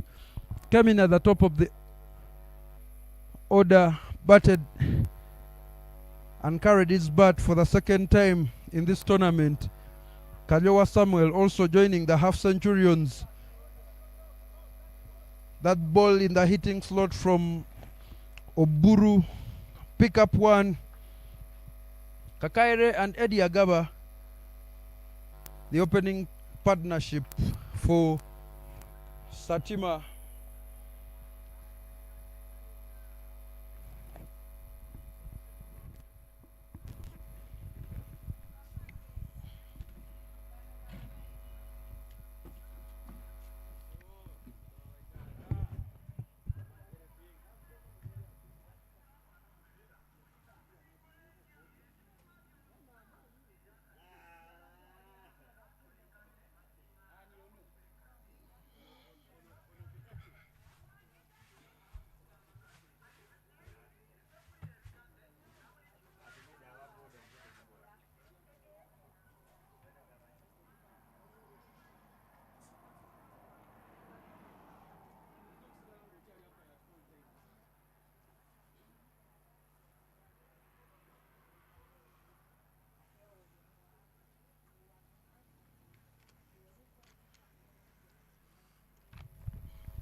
Good cut shot there from Eddie Agaba. Just pick up one, and you feel that with good running, as we saw between Emetu and Kalyowa, they should have picked up to a soft ground there. With that ball gaining elevation, will drop and stay still like a stone. So the running has to match the type of shot that you've played. Yeah, when it got off the blade of Eddie Agaba, we would feel that it could have gone all the way to the boundary, but a slow outfield, trying to hit it on Geoffrey Kakere, but misses, losing his shape somehow and not making contact, and they do take the single. They are not getting out of the blocks, though, you would feel, because 140 in 117, now you have to make sure that you get going right away. Patrick Oburu, one of the experienced campaigners in this team, a player who comes on pitch to play and win, opening the bowling there and trying to hit that hard length. Eddie Agaba opening, hitting that one down to the fine leg boundary, and the 2 is what they will do take. Oburu trying to bowl those jokers right at the start. Thick inside edge there from Eddie Agaba.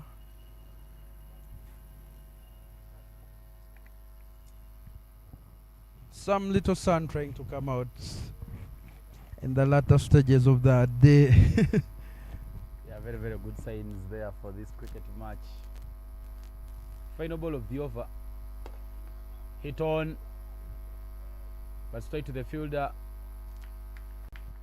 And a single they will do take, bring us the end of over number 1. 8 runs off it, and 8 for none is the score.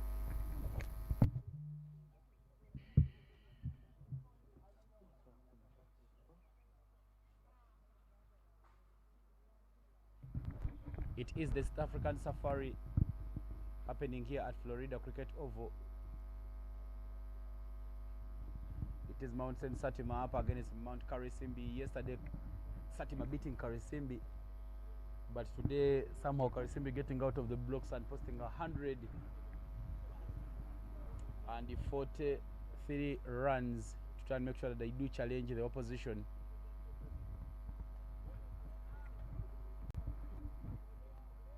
And we'll be seeing Samuel Chinalwa coming to bowl the second over in this game.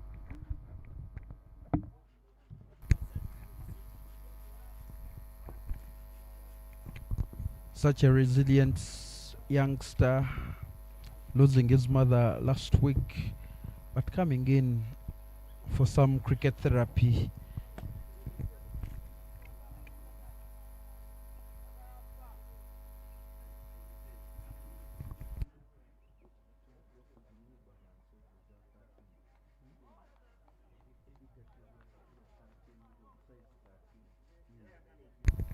Chinwala starts off with a wide there.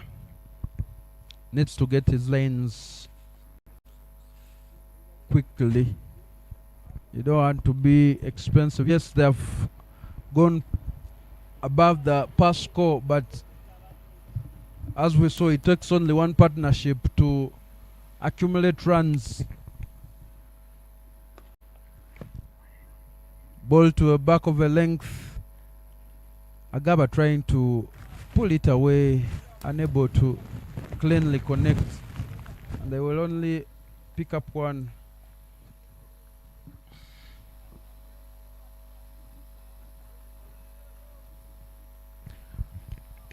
Don't miss to check out the Cricket Uganda stall at Speak Resort Munyonyo during the 10th edition of the Powate 2026.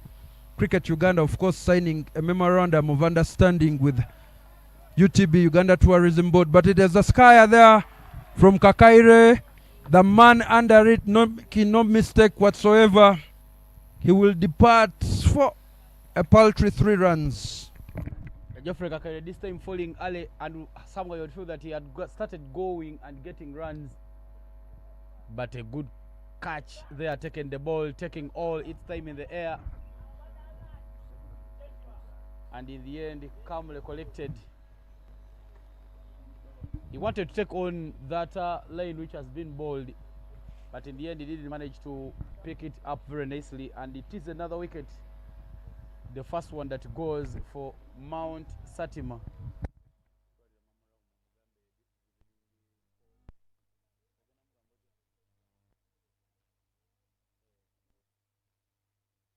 And the first wicket goes with just 10 runs on board. Geoffrey Kakaire, another capable player.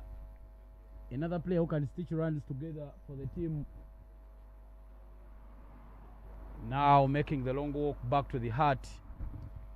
134 in 112 with 9 wickets at hand. They really do have capable players. London Timothy Muhanguzi, Amiri Ochaya.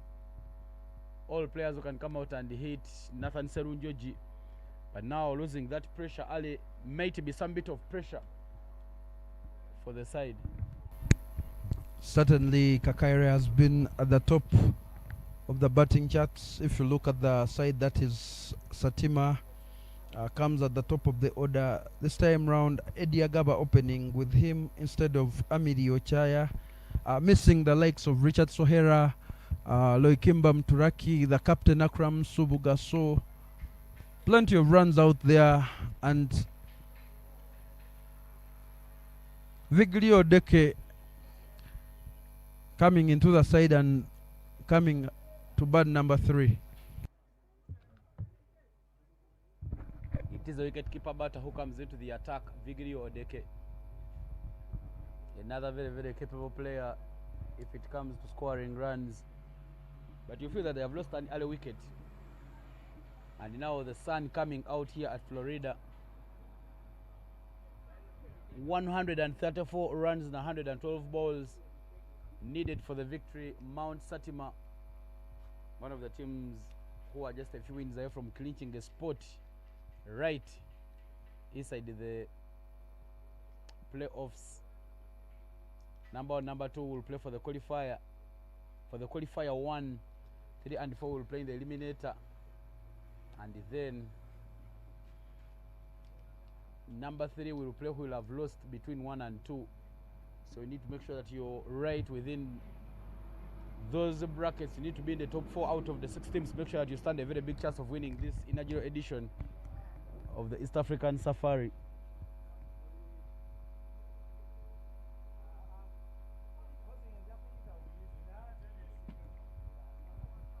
...134 runs in 112 with Vigrio Odeke now taking guard. Longo on, and the third man at the two fielders being used by Samuel Chinalwa. He has that ball that Ongozai from the batter. That one there that gets to the outside edge of Vigrio Odeke's blade, and the Odeke is off the mark.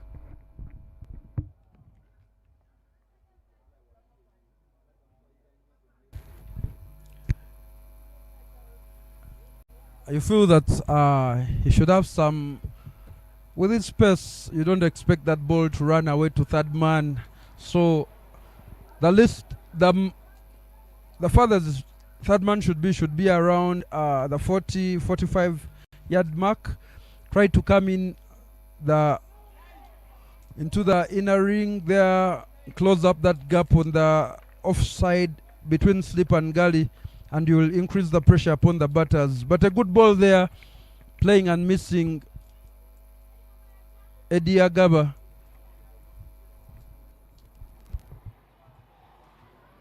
Eddie Agaba has been throwing intent right from the very first over. He goes, but near land edge to the backward of point fielder. They are pushing quickly for the second, and they will come back for the second run, trying to find something out of nothing, but he just manages to pick up a double. That man not placed quite well, bearing the mind that it's still a power play. I always urge the fielders to start on the ring itself, because every batter is trying to go above. Opportunity there to catch. Batters are trying to take you on and play over the fielders, over the ring, and you have such opportunities. So start on the ring and then move in quickly to cut off the singles. But at the end of the second over, the score is 13 runs for the loss of 1 wicket.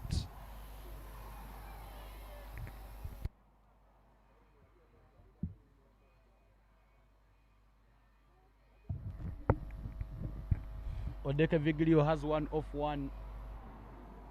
Eddie Agaba has 8 of 7. Patrick Oburu coming back to bowl his second over. 130 runs from 180 balls needed for victory. And you see the third man fielder in place, and the fine leg fielder there for Oburu. Sliced away. Oh, it is missed by the fielder, and it goes all the way to the boundary. A misfield there. What could have been a catch now results into a boundary. Adding salt to the wound there, a thick outside edge. That ball falling before the man could get to it, misses it completely, and it trickles over the boundary. Opportunities not being converted by the men in blue, Karisimbi. And I hope that these chances do not come back to bite them. Yesterday we saw them giving out plenty of extras during their bowling innings against the same side, resulting in that loss. And when you see there Patrick Obul walking back to his run, he was a little dejected. Eddie Agaba goes, does he pick up the fielder? Yes, this time it is taken. Derek Okecho gets hold on to the opportunity, and in a flash, Mt.Satima loses the second wicket. Great work there from the man at mid-on.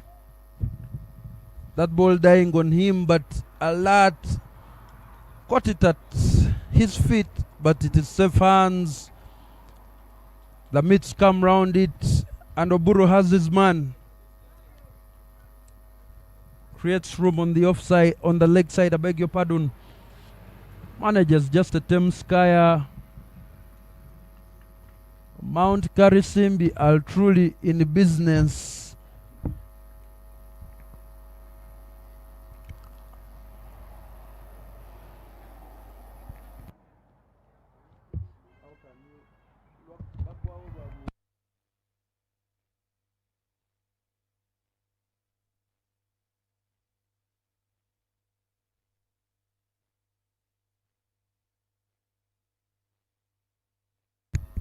A very good power play there for Mt.Karisimbi so far.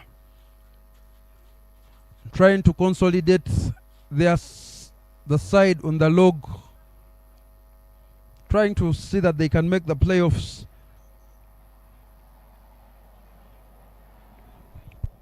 And now we do see the standing captain for the side making his way to the crease.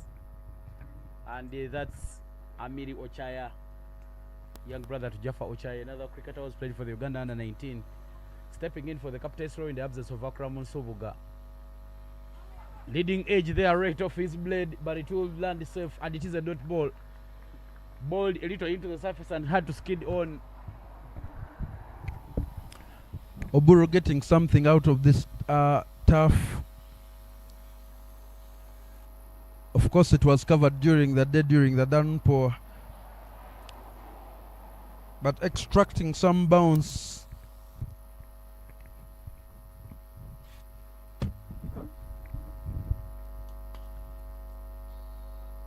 Good fielding there from the field that covers, cutting that one off.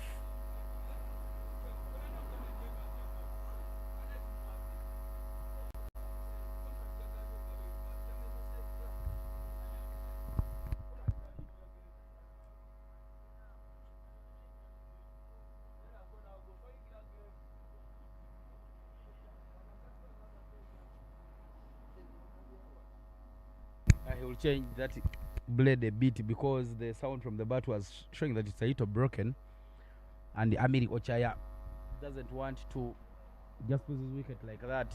2 more balls in this Patrick Oburu over, and when you look at his figures, 1.4 bowled and 11 runs considered so far, with a wicket already in the bag, and a big one, a wicket, a prize wicket of Eddie Agaba, another former 19 player who could have stolen away the game. Right off the hip and into the gap, but beautifully fielded, and they will only take a single. Amiri Ochaya finally getting off the mark. Bowling in the same spot, Oburu realizing that body line length troubling Ochaya. First ball had a leading edge which fell harmly in the gully region. Gives him a second one, fends it off to square and gets off strike. Thick outside edge once again. The youngster running round the ball, and that results in 4 runs. A very unhappy Patrick Oburu there. The coach in him coming out to speak to his charge. A productive over, you would say. 2 boundaries coming in that one. Trying to create room. Viglio Deke manages. See the man running round the the ball. The boundary marks the end of the 3rd over. 23 for the loss of 2. 121 runs needed in 102 balls. This match evenly poised at the moment, despite the loss of those 2 wickets.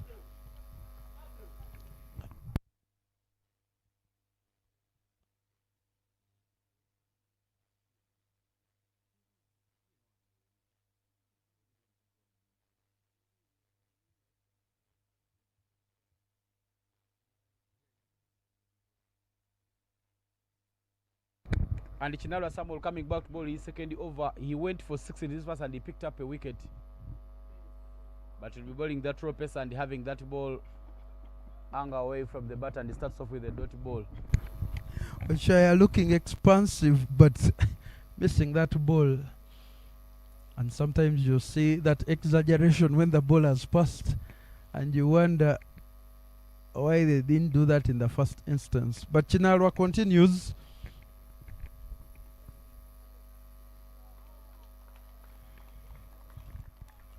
Good work by Ramadan Ochimi, standing up to the bowling of Chinalwa. Good lines from the young man. 2 dot balls. And you said he has that ball that turns out.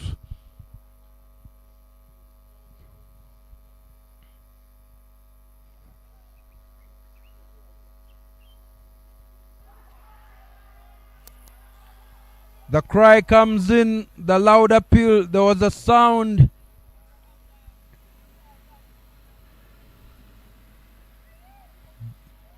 Back-to-back dot balls. Umpire unmoved by the loud appeals.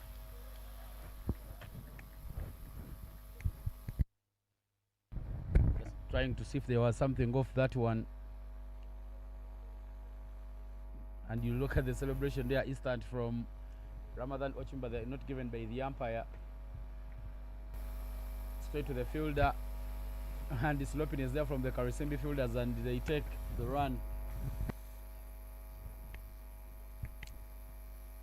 There was a sound, and you feel that Karisimi rightfully appealing, but sometimes it is just the bat brushing the pad. The only person allowed to do the officiating is the umpire, so you just get on with the game. One down the ground for Odeke.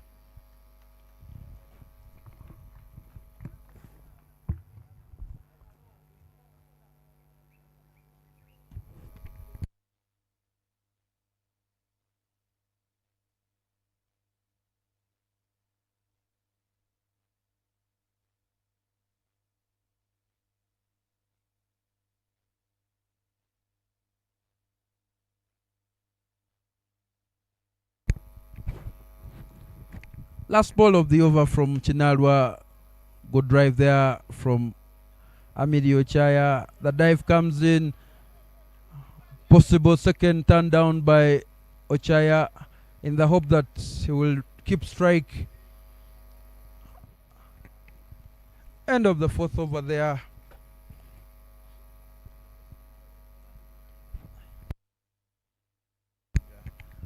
.26 runs for the loss of 2 after 4. Viglio Deke 6 in 3. Amidi Ochaya 3 in 8.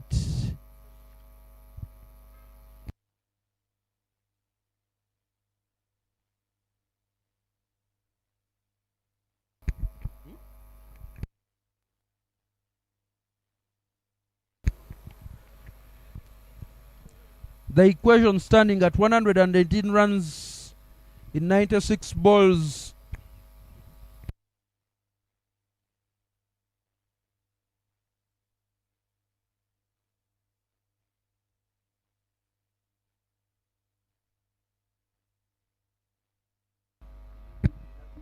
We will be seeing a bowling change there coming in handy for Mt.Karisimbi. And it will be Paul Emetu coming in to replace Patrick Oburu. Oburu did a lot of good job making sure that he bowls well.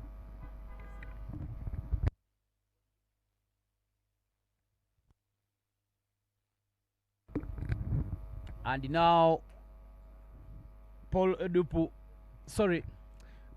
there with a big chance of making sure that he can pick up some wickets to make sure that he's a very, very good contender for the player of match. Starts off with that one which is hit, and they do take the run, but it will not be something there for worry. A well-crafted half century in the first innings of the game, and now there he is making sure that he finds the runs. Sorry, he finds the wickets for his side to see them come out on top and he pick up the victory. Missed by the wicket keeper and a chance to run. It will be wide there by the umpire, but a run on board.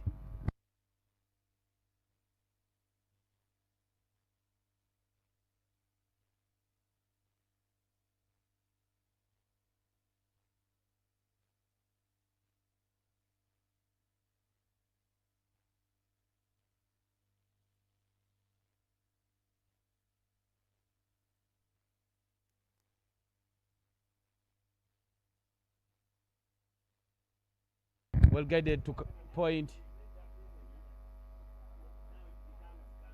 and it is a single.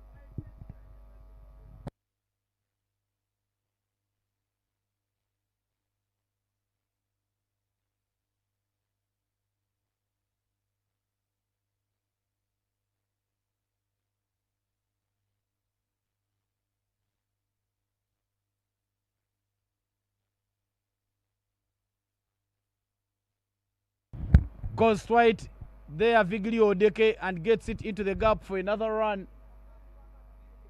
Good work there between these two batters, Viglio Odeke and Amiri Ochaya, trying to make sure that they do rotate the strike.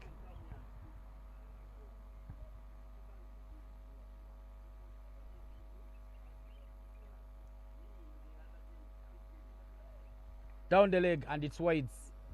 Losing his line there, Paul Emetu, keeping the wickets into play. But the ball straying down.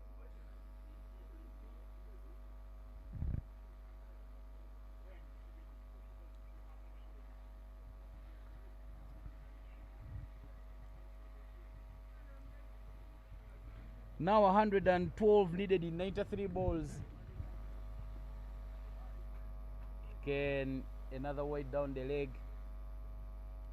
Emetu Paul missing his line.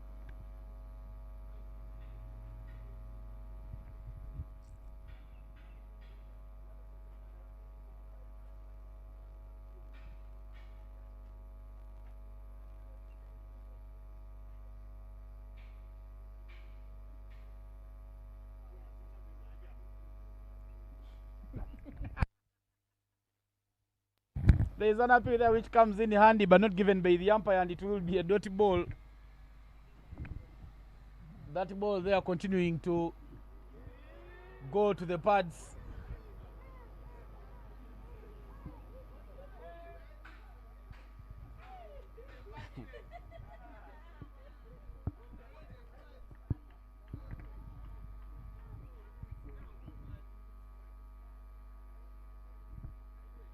Wicket. A straight one there coming in from Paul Emetu. A well-crafted half century, and now he's starting to put some icing on the cake. He's picked up the first wicket for himself in the match, and the third one for Mt.Satima. Brilliant lines there. You saw that he was keeping the wickets into play for each and every delivery, but that dipping back ball, no foot movement, he made him stuck in his crease. He wanted to play that off drive, but didn't get anywhere close to the ball, and the furniture is rearranged. Too full and right there for the hitting, but losing his shape and a little ugly. And it is the third wicket that goes. Mt.Satima losing quick wickets. They are failing to take care of the wicket column. Davis Wanyama will be the new batter in. 111 from 91 balls is now the equation. If they are to pick up the victory,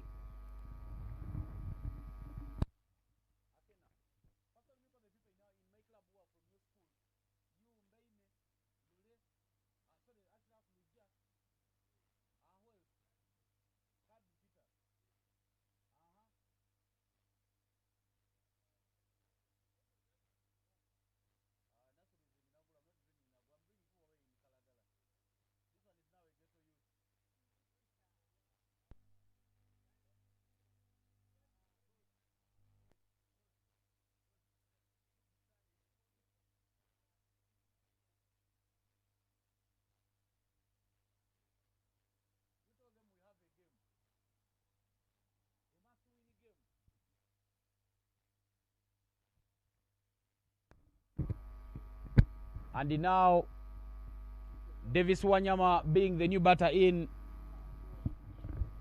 Paul Emmett with one more ball to play in this over. Third man is the only fielder who is being used outside to do all this ball behind the square. A bit of a slow outfield. Down the leg there by Paul Emmett, and it is 2 wides onto the total. They have looked to be in control of the game, but they have not been in control of the bowling displays.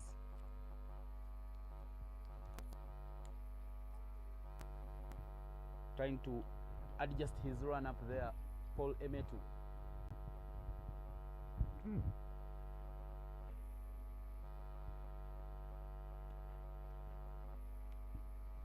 Odeke Viglio trying to hold on his side with his 7 off 4.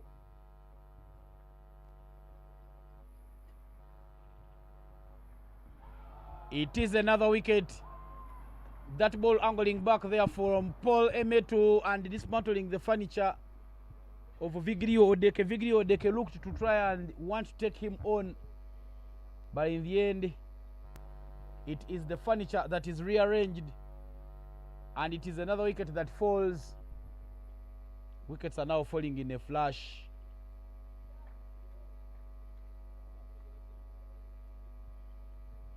He's been having that ball which nips back, and Odeke stepping away from the lane of the ball, so the ball swinging back was always going to put his wickets into play. The fourth wicket goes, and 35 for 4 is the score as we come to the end of over number 5. More 109 needed in 90 balls. Mt.Satima.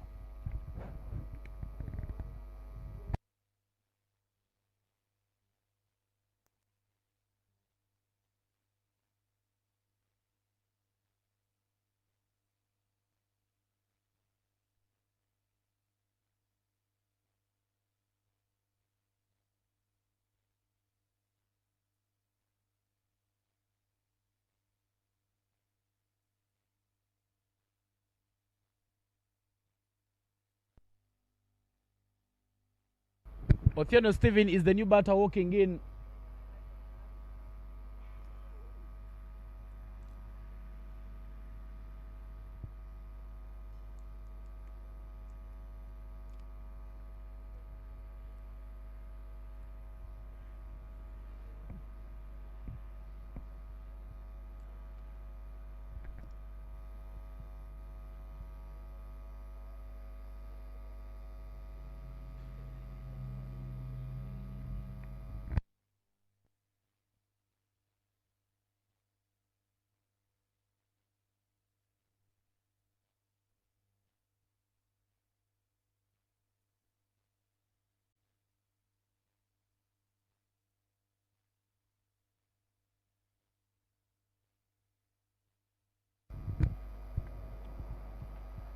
Good placement there from Davis Wanyama, and a chance for them to pick up a double.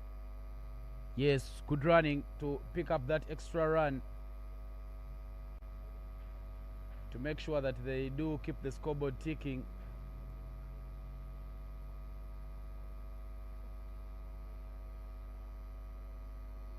Some good rotation of strike.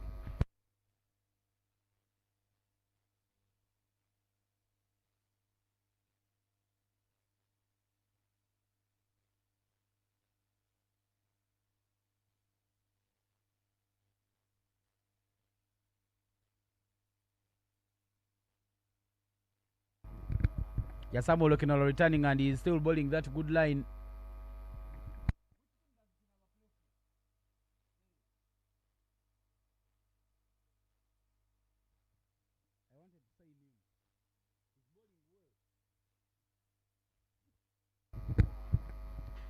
Keeping it to the fourth stump, and it is another dot ball there in the over. Mt.Karisimbi doing the good work and making sure that they don't allow Mt.Satima to cruise in this one. Just bowling right in the good areas. Davis Wanyama still looking for a ball to hit. Shuffling across the stumps, and he dubs one straight to the field at mid-off, but they do take the run. They will need to make sure that they somehow keep rotating strike.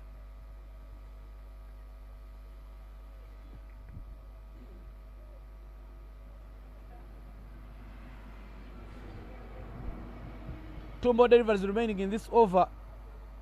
They have some more batting. Victor Mugisha, London Timothy Muhanguzi, all the other batters who can come around and get the runs.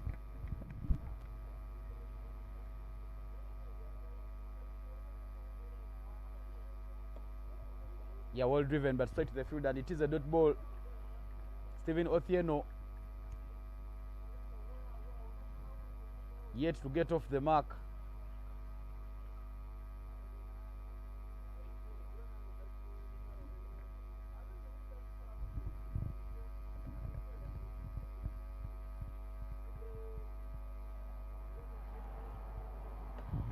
A little loose and hit down, and they will do take the single, bringing us to the end of the over and the power play. And as we come to the end of the 60th over,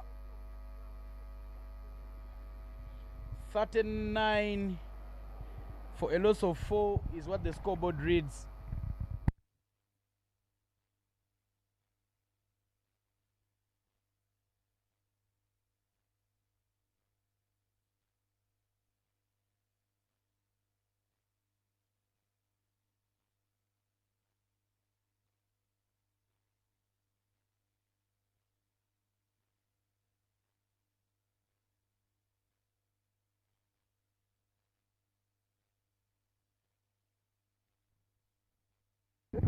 Paul Emmett back for his second over. Starts with 1 down the leg and it is wides. Not a very good ball there for him. Paul Emetu. And it is wides down the leg there that they do take. Somehow the runs have kept coming.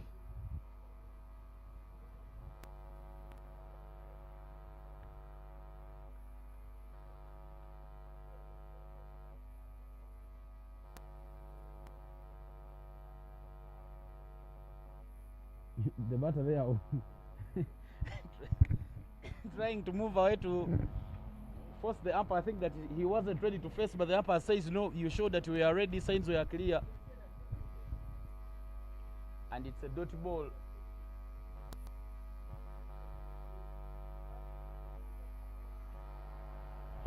Another wicket there for Paul Emetu, now 3 for him. This time it is a full toss that gives him the wicket of Davis Wanyama. Davis Wanyama trying to hit it to the onside, going across the line, ugly in the frame, and the timber is rearranged. It's another wicket that goes, and it is Davis Wanyama who departs. It is the 50th wicket that falls for Mt.Satima. Fall to the wickets, stepping away from the line of the ball.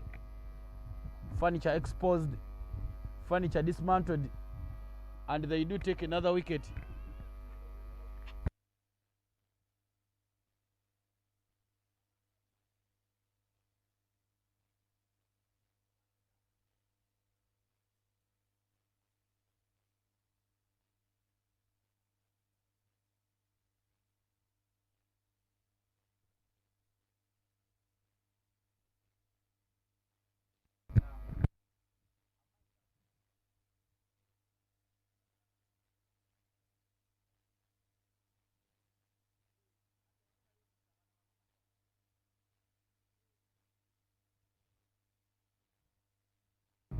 Wickets are falling in quick succession. Wickets are falling in a flash. Batters are coming, batters are going. 5 have already gone.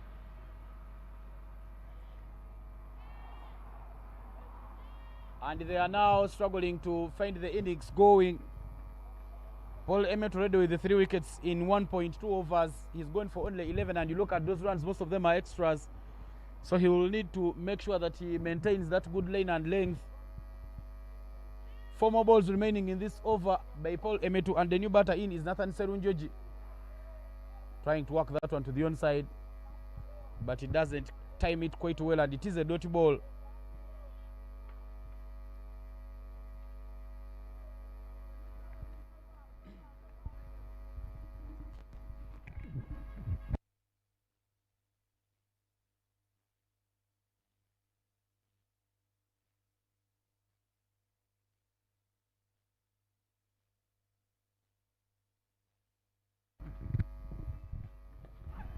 Making him stuck in the crease, but hitting that one straight to the field, and it is another dot ball there for Paul Emetu. He's been bowling that hard length, and he doesn't allow them to get the runs.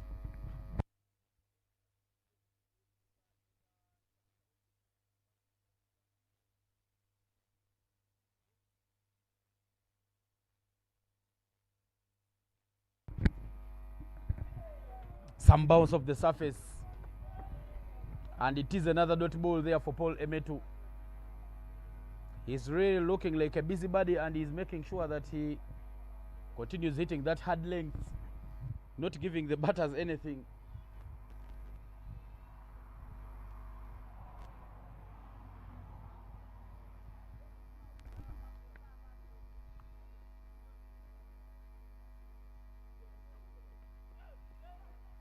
down the leg, and it's wides.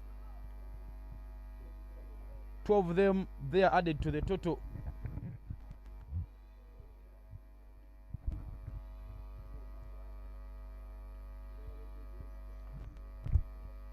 Still one ball remaining in this over.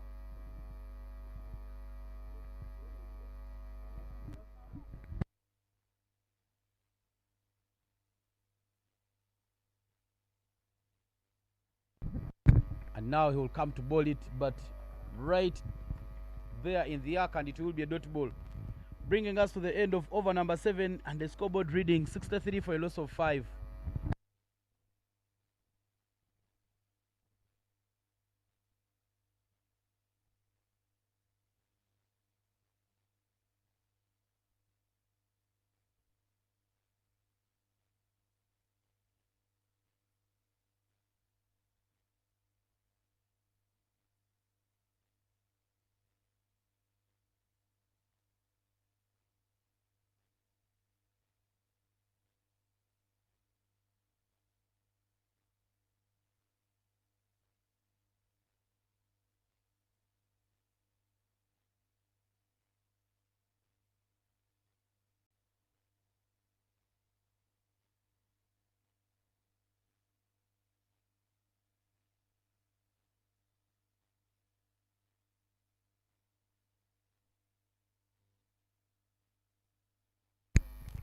Brilliant figures there from Paul Emetu, 3 for 13. But Shuraini Ismail coming in to replace Emetu, coming from the highway end, starts off with one down the leg. 5 wickets have fallen in this encounter so far. In 7 overs, and it looks like a tall order. So some more batting required from the men in red, but Shuraini overcorrecting and going to the extreme on the offside. Yet to bowl any Lego delivery. 99 runs required in 78 balls. Not so far from the required rate for the Satima. Using every part of his body there, the young man, to keep that to a dot ball. The only trouble is in the wickets column.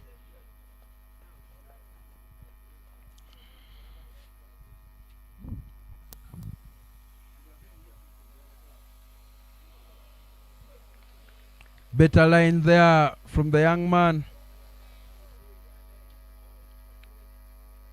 Serunjoji Nathan trying to play on the offside. No room whatsoever there from Shuraini Ismail.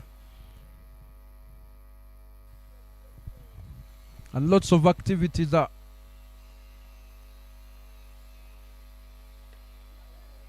Pins him back there. You can feel the energy on the Mt.Karisimbi field. Every dot ball uploaded, every good fielding commended. Voco out there in the middle trying to wrap up this match quickly. Played off the hips there by Serunjoji.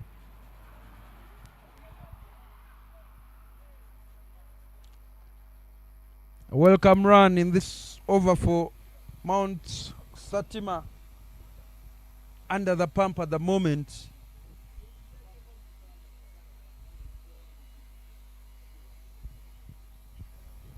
And now the required runs dipping below 100 to just 99.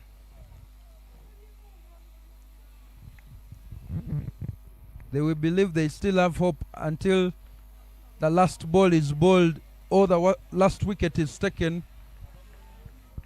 No power in that shot there from Otieno.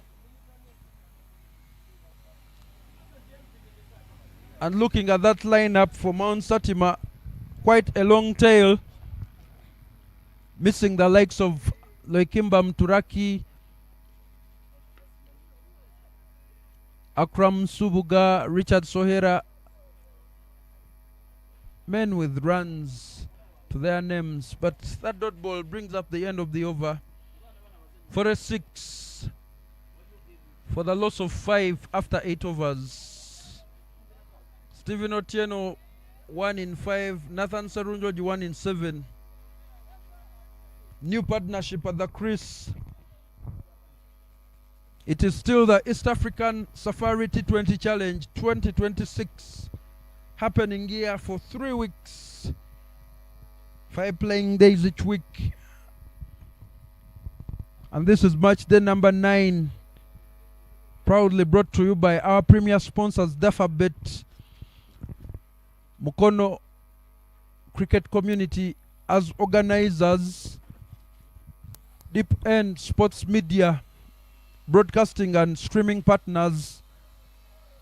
Of course, the tournament under the stewardship of Cricket Uganda, and lots of things happening on the Cricket Uganda landscape.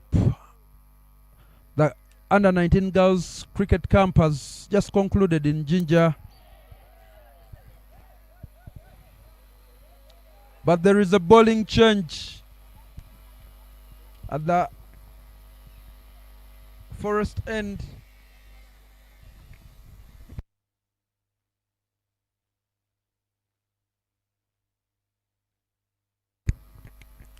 The under-19 boys schools cricket week upcoming at the end of this quarter, but before that the under-19 camp for boys has started.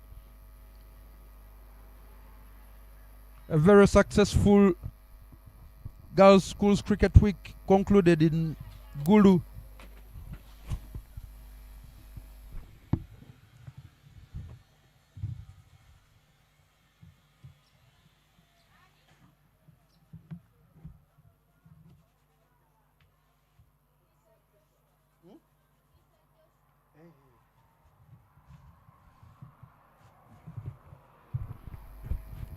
A welfare check conducted by the umpire, that ball having hit the batter when it came in from the fielder.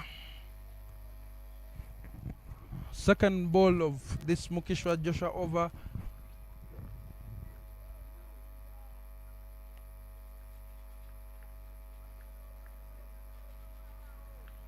What an opportunity for the batters out there in the middle, Nathan Serunjoji and Stephen Otieno, to craft something.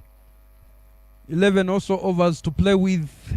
We saw Emetu and Kaliowa give us a good stand. And Otieno, despite the lack of power, putting bat to ball, picking up runs, that should give him more and more confidence.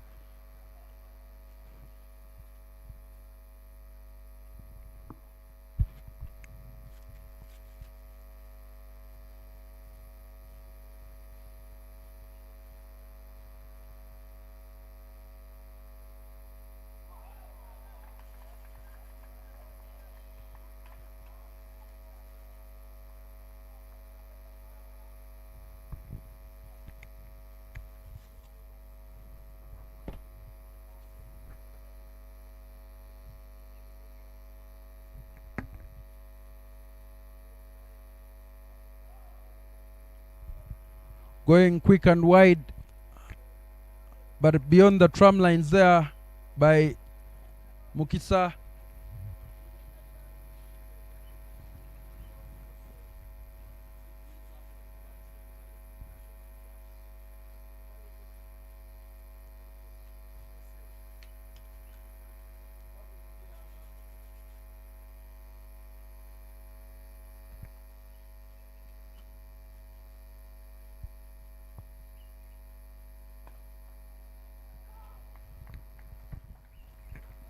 Mukisa does the fielding off his own bowling, keeps it to a dot ball. Serunjoji going down on one knee. but playing cross instead of straight to access that region of mid-off. Final ball of the over there. That is the shot he was planning to play. Should pick up two. Good running there. Two valuable runs added to that total. That marks the end of the over.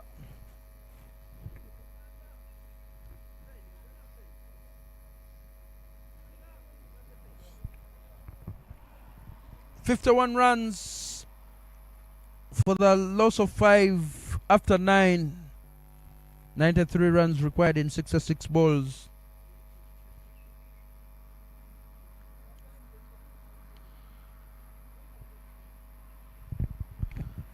The biggest tourism expo is going on in Uganda. That is the Pearl of Africa Tourism Expo 2026, Poate, at Speak Resort Munyonyo. If you are within the vicinity, don't forget to go and check out the Cricket Uganda stall. I will update you very soon with the stall number, but the staff there will be able to take you through what Cricket Uganda is all about. Cricket Uganda featuring in all districts of this country with all those hubs. The Western Hub, the Eastern Hub, the Central Hub, Northern Hub and Western Hub. So cricket taking on a truly national outlook. Very great work there, especially for the girl child and the elderly. Shuraini Ismail continues from the highway end and the thick outside edge there. Nathan Serunjoji losing dangerously, taking his chances, picking up runs.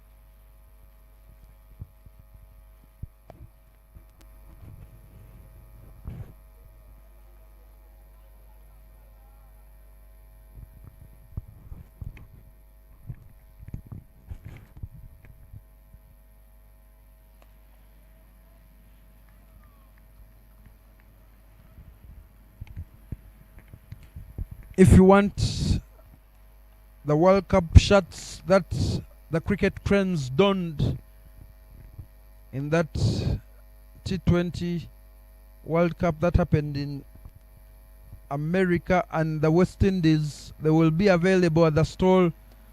Opportunity to catch completed there, and Shiraini has his man. 6 wicket fall. Stephen Otieno guilty of pushing to that ball.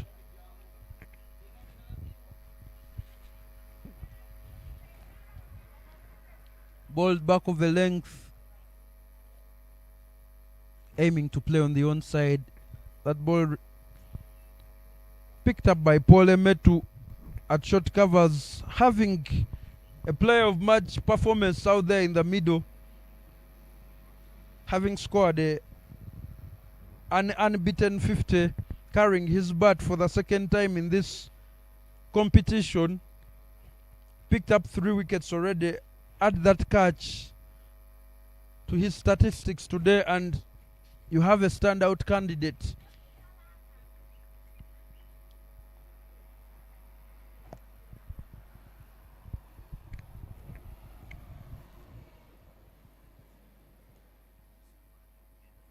Gweteka Mangua.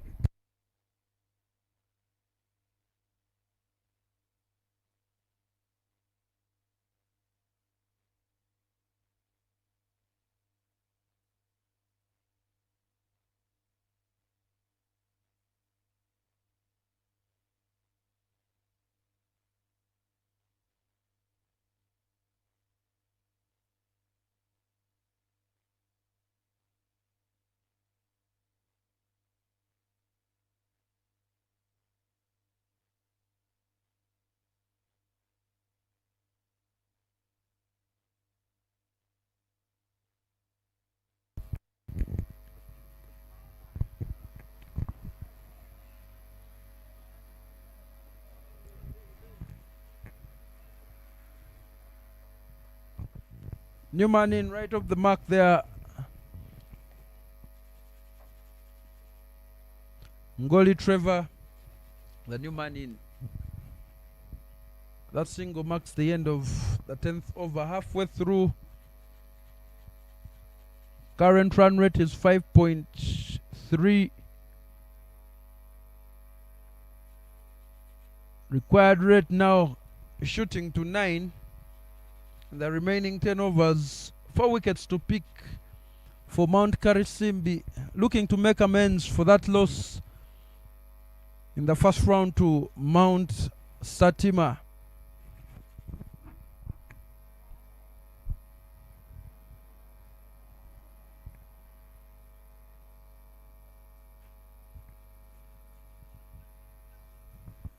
Mukisa will continue from the forest end.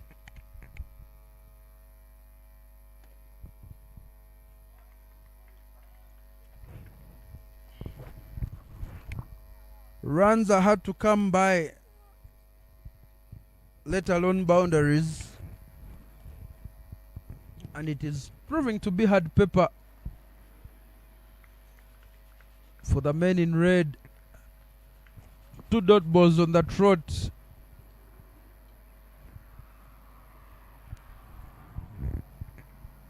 You're hoping for a response from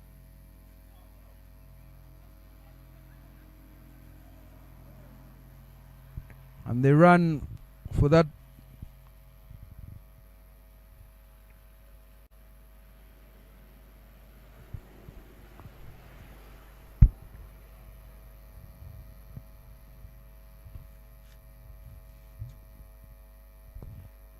You feel that there is needs for some defiance out there. You might not win the match, but lose honorably. Take care of the net run rate. Serunjoji Nathan on that occasion trying to create room, placing his foot out of the way. But that ball right on the money, no room. Great lines there from Mukisa.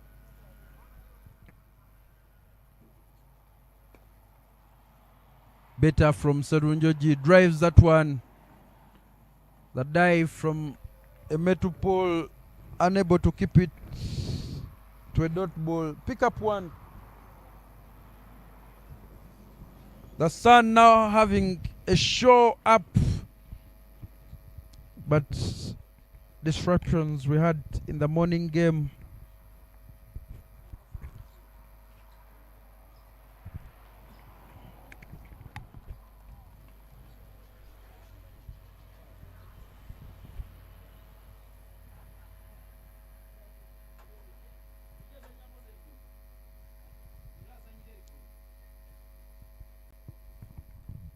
After 11:56 for the loss of 6 wickets. 88 more runs required in 54 balls.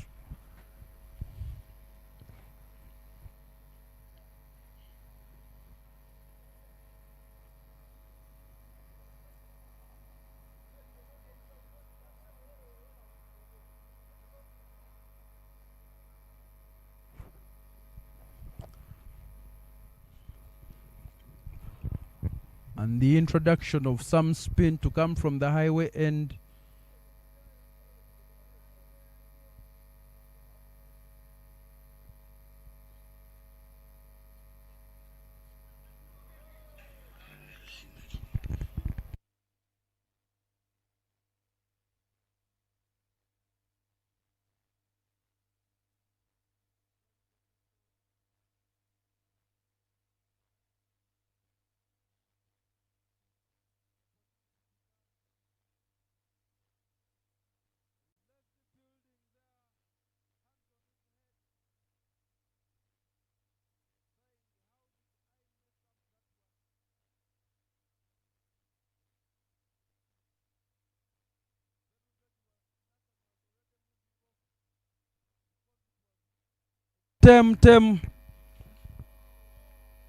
Opportunity there, missed.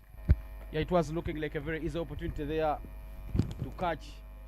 And then Kokecho looked very, very comfortable, aligning his body right underneath that ball, but in the end, not getting hold into it. But look at that placement there by Nathan Serunjoji. He's really made sure that he can place the ball well, and he manages to squeeze one through for a single.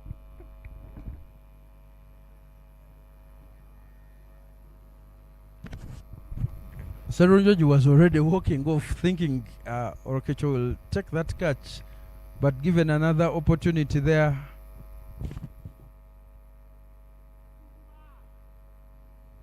And if Orkecho had not held his head, if he had just gotten that ball spot on and taken the second chance of trying to throw for a run out, maybe he could have picked up something out of nothing. Brilliant. Brilliant bowling there from Orkecho. He's bowling a quick one. He knows these batters are not getting out of the block, so Orkecho is just going through his action. And he's getting those dirty balls. Bring us to the end of the over. Just one run in that over, an over which could have even had a wicket. But as we come to the end of over number 12, the scoreboard reads 58 for a loss of 6.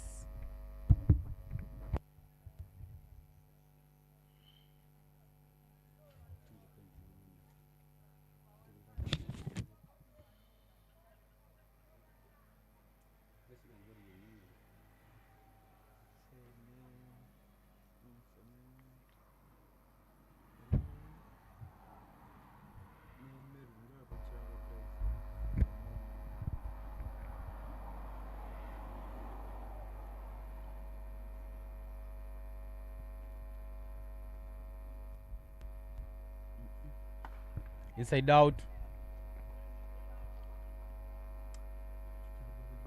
and it is another single there that is taken.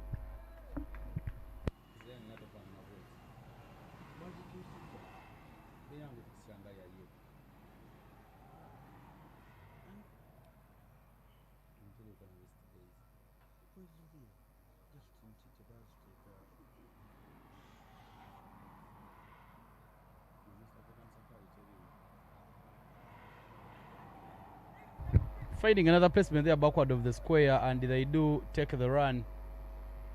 Good rotation of strike there between these two batters.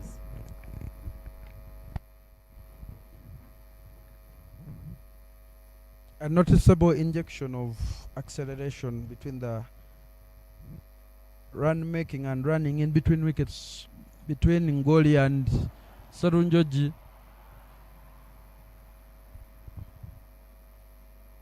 Feeling that this is the over from Mukisa to target bowling on the leg stump line and being put away for easy runs.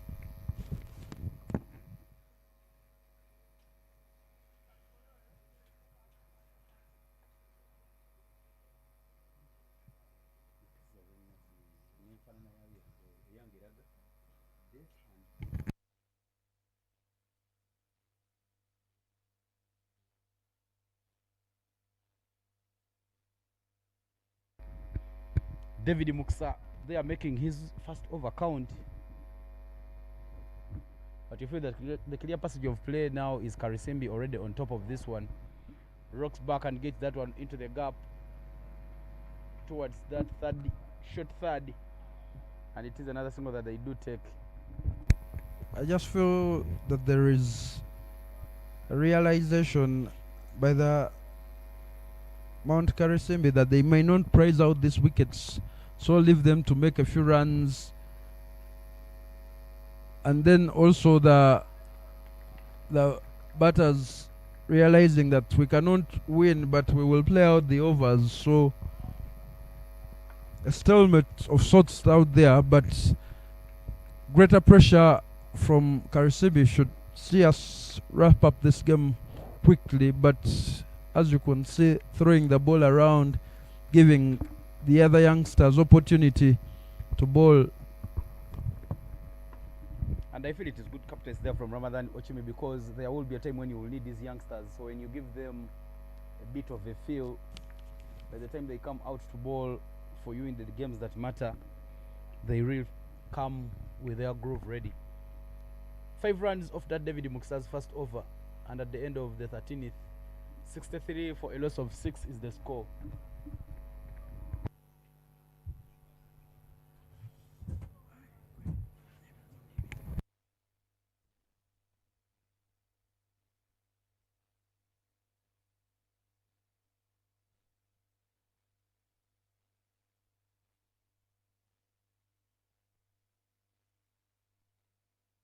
Derek Okacho back into the attack with the dot ball. Just one run off his first over. And he's now coming back to spin it again. Sergio Jonathan is still struggling to find the rhythm on the back foot. But he hit right straight to Patrick Oburu. Paul Emetu capping that one off with a half century clearly makes him a very, very clear contender of player of match. There's another half century there coming in from Samuel Kaliwa, but Kaliwa not coming out with the blade. Sorry, with the ball.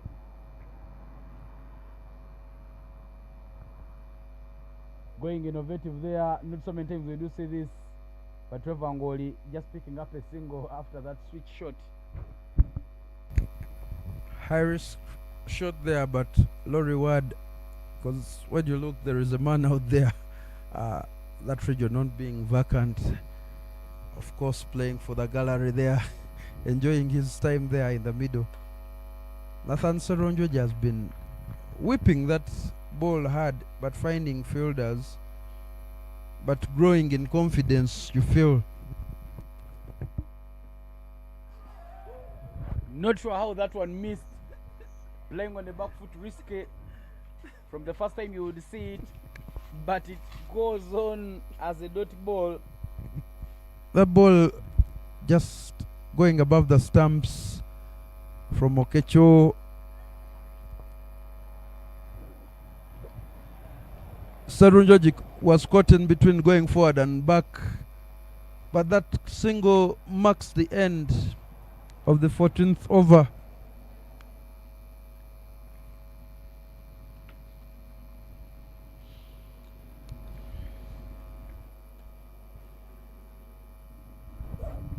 $73 runs needed from as many as 36 balls. If the victory is to go the way of Mt.Satima, they have really failed to get out of the blocks. The two opening batters, Geoffrey Kakere, Eddie Agaba, both of them not contributing a lot, and even Ahmed Ocha not putting many runs. Down on one knee. Oh, it doesn't carry to the fielder. Robert, sorry, Buru Patrick blaming it on the sun, but it is part of the game. Surprisingly, he has glasses on the top of his head. But I told you, Serunjoji growing in confidence, stepping out there and playing that shot, even with Ramadan Ochimi standing up. Strays to the wide there of offside. More work to do with the youngsters concerning consistency, and I like the point which you made that an opportunity might arise and you have bowlers who have not tested overs and the tournament, so good opportunity for them to get some overs in the bag, see what they need to work on and improve. Another thing that it offers is that you take some bit of resting, but within the tournament and within the games, that you do rest some of your prime bowlers, trying to reduce on some bit of workload there from them. Full toss straight to the fielder, and they will take another single. One issue that has been highly discussed in the NBA and the IPL and the English Premiership has been load management for sportsmen, and you make a very good point there that rest your key players, not outside but while on the pitch, such that, because this tournament runs over 3 weeks, will be ending in June, so fitness levels will come into play in the latter stages. And also these players also have some league games that they do play over the weekend. So when it is a rest day here, sometimes it is a playing day elsewhere. They're still trying to hit and find the gaps. Let's speak about the NBA. Today in the morning I woke up to watch that match between the Spurs and the OKC, an interesting one. OKC winning that one and leveling the series, but it was punch for punch. And yesterday it was mixed, falling by 22, and then they came up in the Eastern Conference final to come and defeat the Cavaliers in overtime. There is an appeal of run out, but it is not given by the umpire and bring us the end of over number 15. Scoreboard reading 72, a loss of 6 after 15.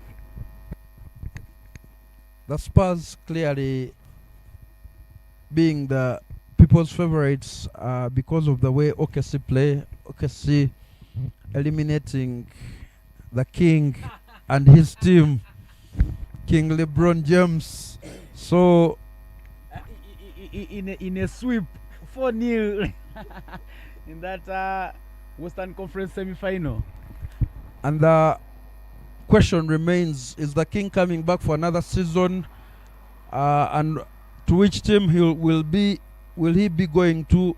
Because it seems like the Lakers era might have ended, but like he always does, unlike when he was moving from the Cavs to the Heat, when he made that infamous or famous decision, still talked about to this day. And I tell you something about Lakers has been really a darling to. Sorry, LeBron James has been a darling to the Lakers. I feel he could end his career. It's just a feeling, not as a Lakers fan, but clearly the things he has done, the records he has broken with the Lakers team. I feel that he could stay with that Los Angeles outfit. And then he can still play some basketball 2 or more 3 seasons here and there. Not really time for him to retire now that he's grooming his son also right in that team. Is also another good opportunity for him to make sure that he mentors him more as he continues. But the Spurs won't be a manner. That man, they are coming out and getting out of the box. Very, very good with the defensive plays, very good with the attacking shots. Another innovative shot here as we get back to the action. Baleriko Okecho holding his head, wondering how that missed the stumps. 2 out of 2 inventive shots from Ngoli, both missing, and 3 on the trot.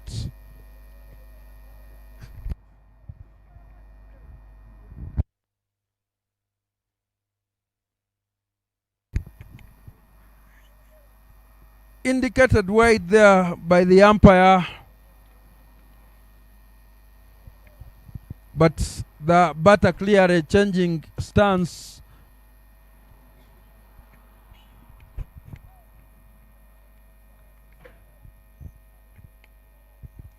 Derek Okecho attacking the stumps this time, has had near misses. Opportunity to catch, no.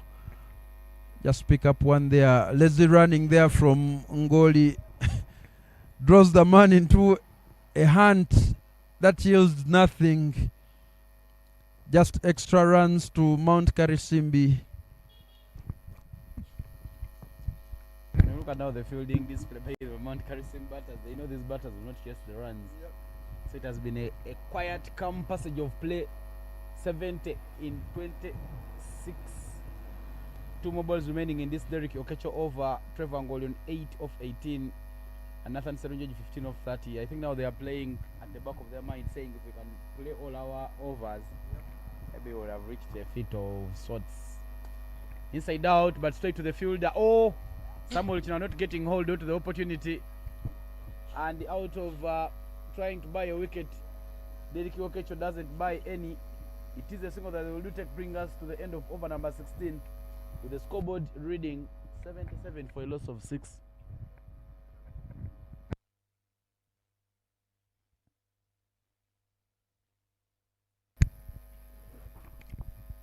And like you said, that this passage of play is like every team is saying go on.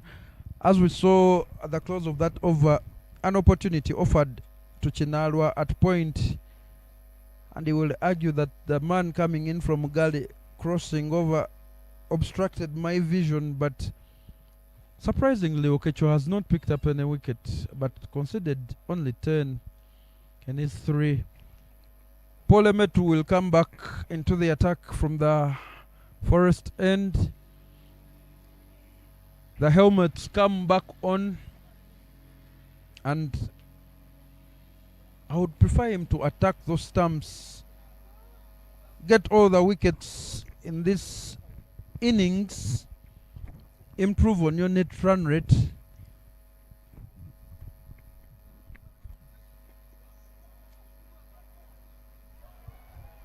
Collision there between Emetu, but a run out opportunity, and the finger will be raised. Good awareness there. All action in this first ball of the over. Brilliant fielding there. The two fielders not communicating in the first instance, but later on, because Nathan Serunjojo was looking raised in his running, they capitalized on that opportunity, a direct hit, seeing him off. But look at that's how the story, the tale of the tape. Two fielders running in, no communication there whatsoever. They make a mess of it, do collide a bit, and now the two batters finding themselves at the same end, and the throw going the right end wicket-keeper's side, giving Mt.Karisimbi the 7th wicket. I tell you, at the start of this game, you would feel that all the odds were in favor of Mt.Satima to come on top when you look at their dominance in yesterday's game, but somehow they have really failed to make sure that they do capitalize on that chance, and now it is horror happening as they are losing wickets in succession, and very, very quick succession. London Timothy Mhanguzi is the new batter in. I'm surprised that London is coming so down the order, bearing in mind the people who have come before him. This is somebody who is open the batting for Mukono Development Cricket side in the T20 league. Able to do some batting. Finds the gap immediately, gets off the strike, and you feel that he needed more time at the crease to do something, but Nathan Serunjojo departing after that resistance partnership between him and Ngoli and Otieno, right into the tail end, not only of the batting lineup but of the innings. 3 more wickets will see Karisimbi confirm their victory, but Satima still picking up runs here and there, trying to get to that 100 mark. 6 or 7 runs now required in 23 balls.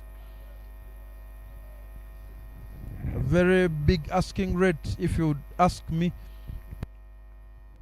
Yeah, but Paul Emmett has been the busy buddy today. He's already picked up 3 wickets, and now he comes back for his 3rd over, making sure that he can pick a little more. A player of candidate for me, a player of match candidate for me. When you look at his batting knock already, full toss. You don't give those ones to London Timothy Mhanguzi, but a slow outfield all through, giving them a chance to only milk 2. Not a very good ball there from Emetu. We saw a full toss getting for him a wicket, but it was a dipping full toss. But this time round, Mhanguzi is showing that he will go hard at everything. And he has the capability. Yesterday, in that encounter, again, between these two sides, received that full toss on the leg side, pulled it into the forest for a brilliant 6. That lit up the oval. Able to hit a long ball.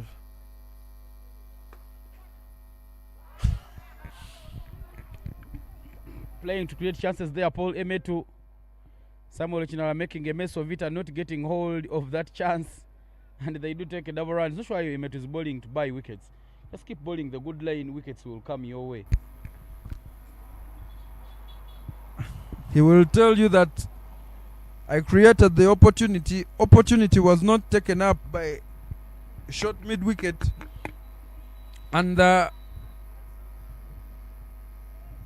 aggressive field comes out into full force now.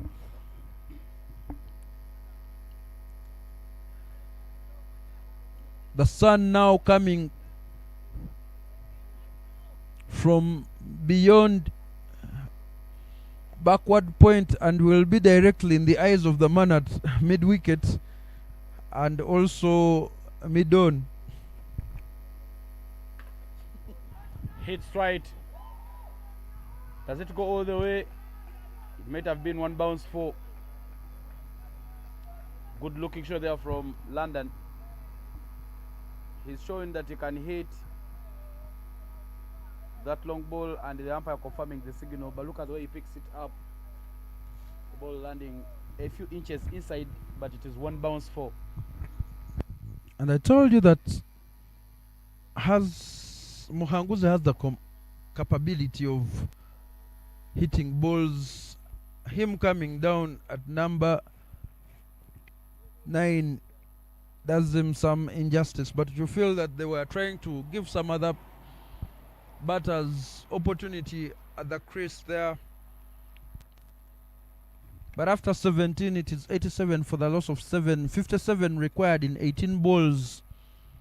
London Muhanguzi quick fire 9 in 4. Trevor Ngoli 12 in 22. Derek Okecho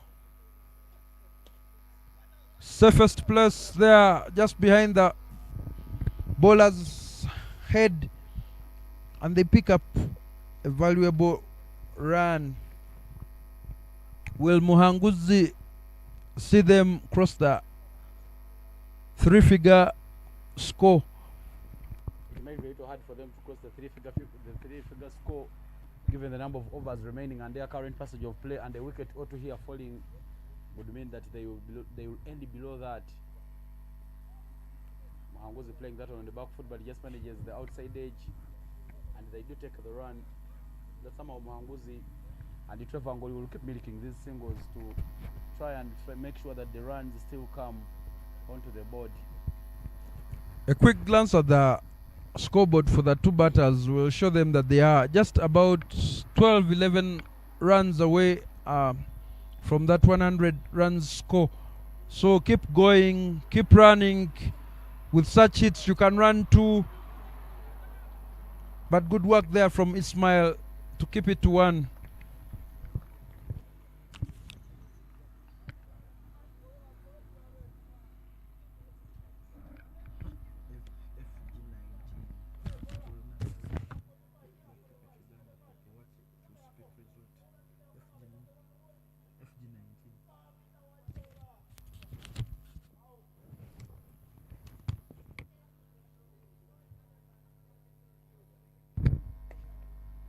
Straight to the fielder, and it is a dot ball. A little into the surface there. Somehow I feel that he closed up his blade because there was a gap there on the onside. Much better, but a slow outfield could give him only 2. Work for Patrick Oburu to do, but they'll take the second run. He doesn't want to go for the overthrows because they might cost his side. One thing I will tell you about Muhanguzi Timothy is he's a hard trainer as well. At the end of the training sessions, you will find him asking his mates to give him some throwdowns, and he practices his power hitting. But that single brings an end to the 18th over. 93 runs for the loss of 7 for Satima. 7 runs away from 100. 12 balls to do that in. Penultimate over will be bowled by the experienced Patrick Oburu. And just like I earlier told you that Cricket Uganda has a stall at the Poate exhibition at Speak Resort Munyonyo, currently running now, and if you check out stall FG9, you should be able to find, I beg your pardon, FG19, you should be able to find the people from Cricket Uganda. Plenty of 7 was on display, and to buy the World Cup shirt that the cricket cranes donned during that World Cup in the Caribbean and America. Plenty of work being done in various tourist destinations, the Renzoris, eastern part of Uganda.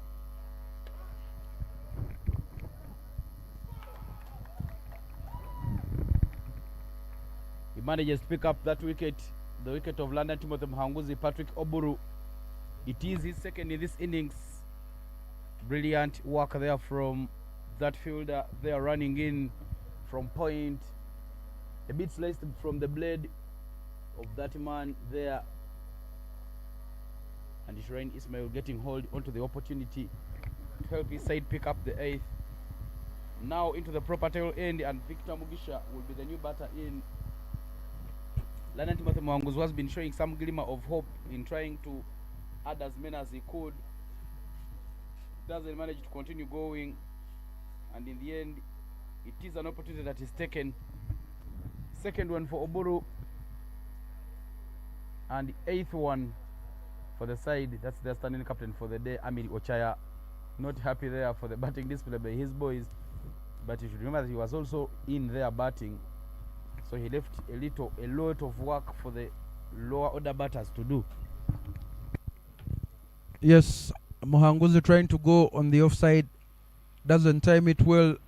A leading edge there to the man at covers, and despite falling on his bat, keeping his eyes and hands outstretched, completes a very difficult chance.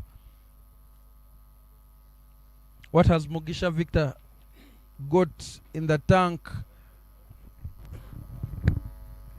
It is now a chance for them to wrap up the tail. Mt.Karisimbi keeping very low on him there. His stance is a stand and deliver stance. It need to be a little low to make sure that you can get to the ball. Certainly, man with long levers, you would say, should be able to get to the pitch of the ball, swing his arms through, but guilty of leaning on that bat most times. And it is a wicket.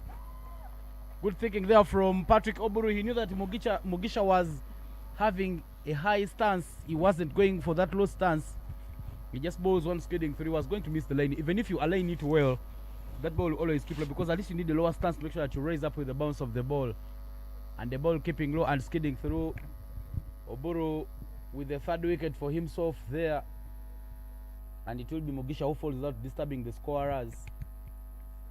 You see, it looked like he could have driven it away, somehow slicing his bat, but then also he was a little high and missing that one completely.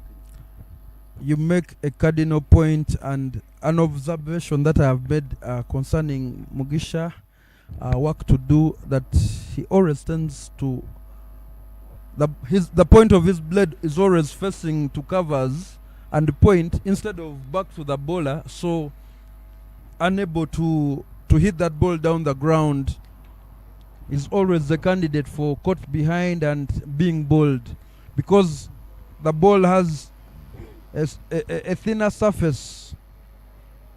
Yeah, now Mitali Ethan is the last batter in. Looked to be in some good shape when you look at the way he lined up that one, but it will be a dot ball. Patrick Oburu now will be thinking, if I can get this wicket, end my spell with a 4-4 and also wrap up the innings, they need to go and take a very quick early shower,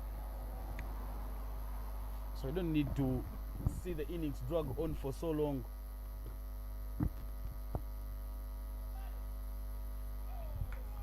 Putting the outside edge of the blade into play, and it is another dotty ball. Brilliant over there from Oburu Patrick. It started with a wide. But now it is a clear one.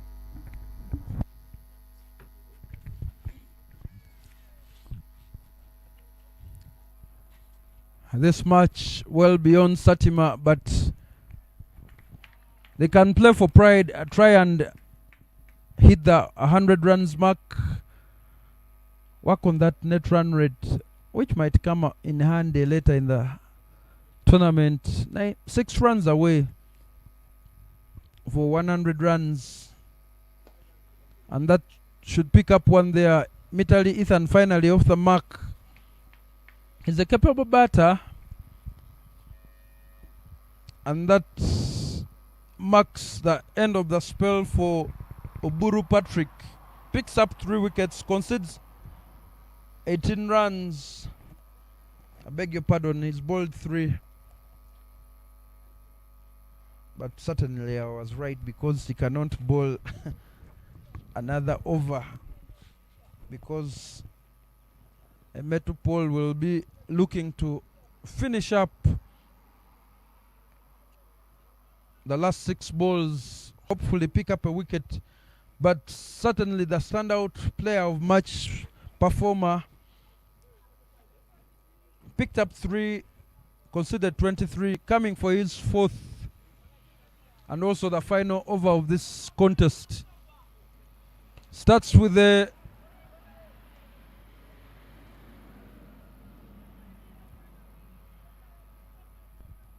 full ball there, bowled by Metropole. That ball hitting the splice of the bat. Dozer fielding from the man at point. Lets that drop there, and they gain another run. 5 more will see them cross the 100 run mark. 1 wicket will see this innings and match wrapped up in the favor of Karisimbi, having made amends. And that will be that. Full toss right into the wickets, and it will be a forfeit for Pole Metu. Mark my words, that is a player of match performance. A man who carried his bat in the first innings.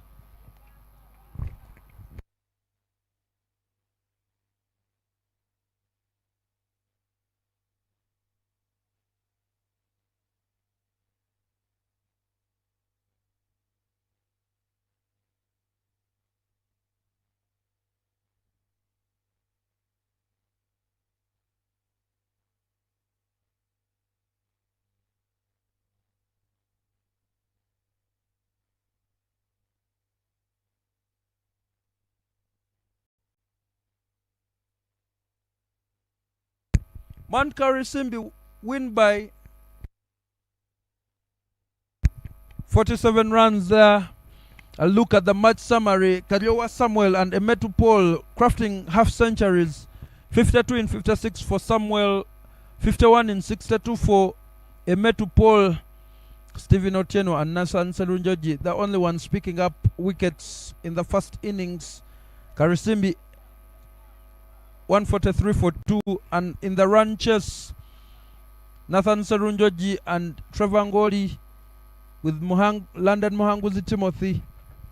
Double figures, Serunjoji 15 in 30, Ngoli 14 in 25, Muhanguzi 13.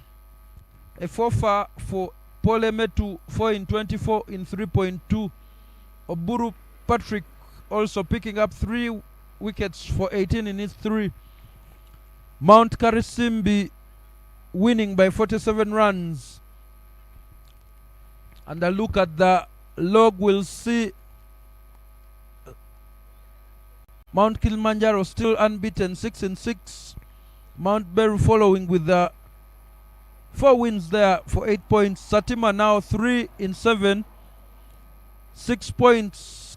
Karisimbi with 4 points, 2 wins, 4 losses. Mount Elgon 2 wins, 4 losses for 4 points as well.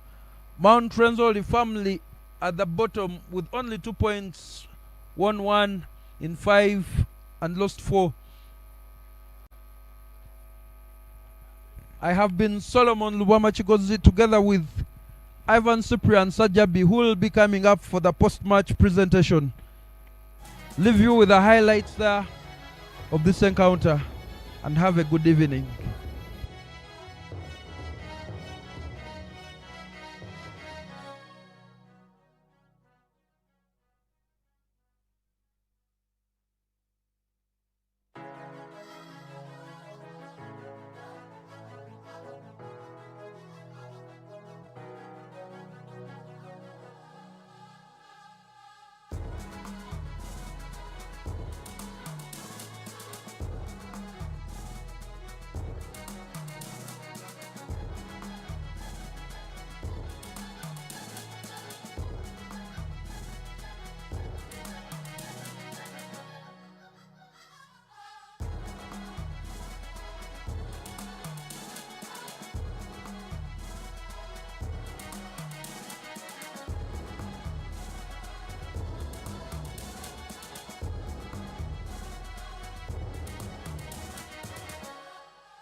Good evening and welcome to the post-match presentation of the second game on match day number 9 of the East African Safari.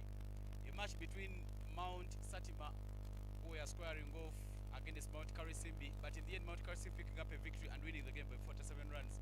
But let me invite the captain for Mt.Satima, the standing captain Amir Ocha, to tell him what might have gone wrong in this game. Amir, 143 runs in the first innings. What do you make of that batting display, and what weren't you doing right during that time when you were bowling? Today things didn't go well as yesterday, but I have nothing much to talk about. But the next time we are gonna try to make it up. Yeah. Hard luck and go well. Thank you. And now the player of match, a man who picked up 4 wickets and also capped it up with a half century area around 51 runs. Paulo Emmet will be getting that award, and he will be getting it from the match umpire in Elizabeth Nakivuli.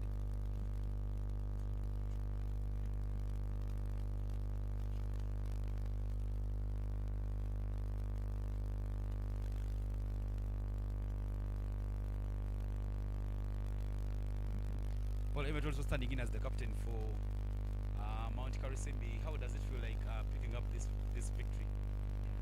It's really a much deserved victory to us, because coming back from the losing trail of about 3 losses in a row, and now this was a much needed win for us.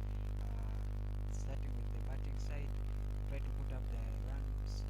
Me and my partner will try to put up the score which we were comfortable defending, and that was 100 and above, which was also our target. So, and also coming back to field, we try to take up our chances, picking up crucial wickets in the early part of the game. That's and more thanks to the players for the hard work put in. And when you were bowling, you bowled a little too many full tosses, but they were getting for you wickets. What was the plan? Yeah, starting from the first wicket, the slower ball was working for me, and I tried to use it more. And the full toss, I was using it in a slower way so that I can buy wickets in the form of catches. That was my plan, depending on the batters who were batting. Congratulations, Emmet, and go well. Thank you, sir. We've come to the end of the post-match presentation, but tomorrow action continues on match day number 10, and in the morning it will be a repeat of today's morning fixture between Mount Meru and Mount Renzori, but it is a wrap-up for today.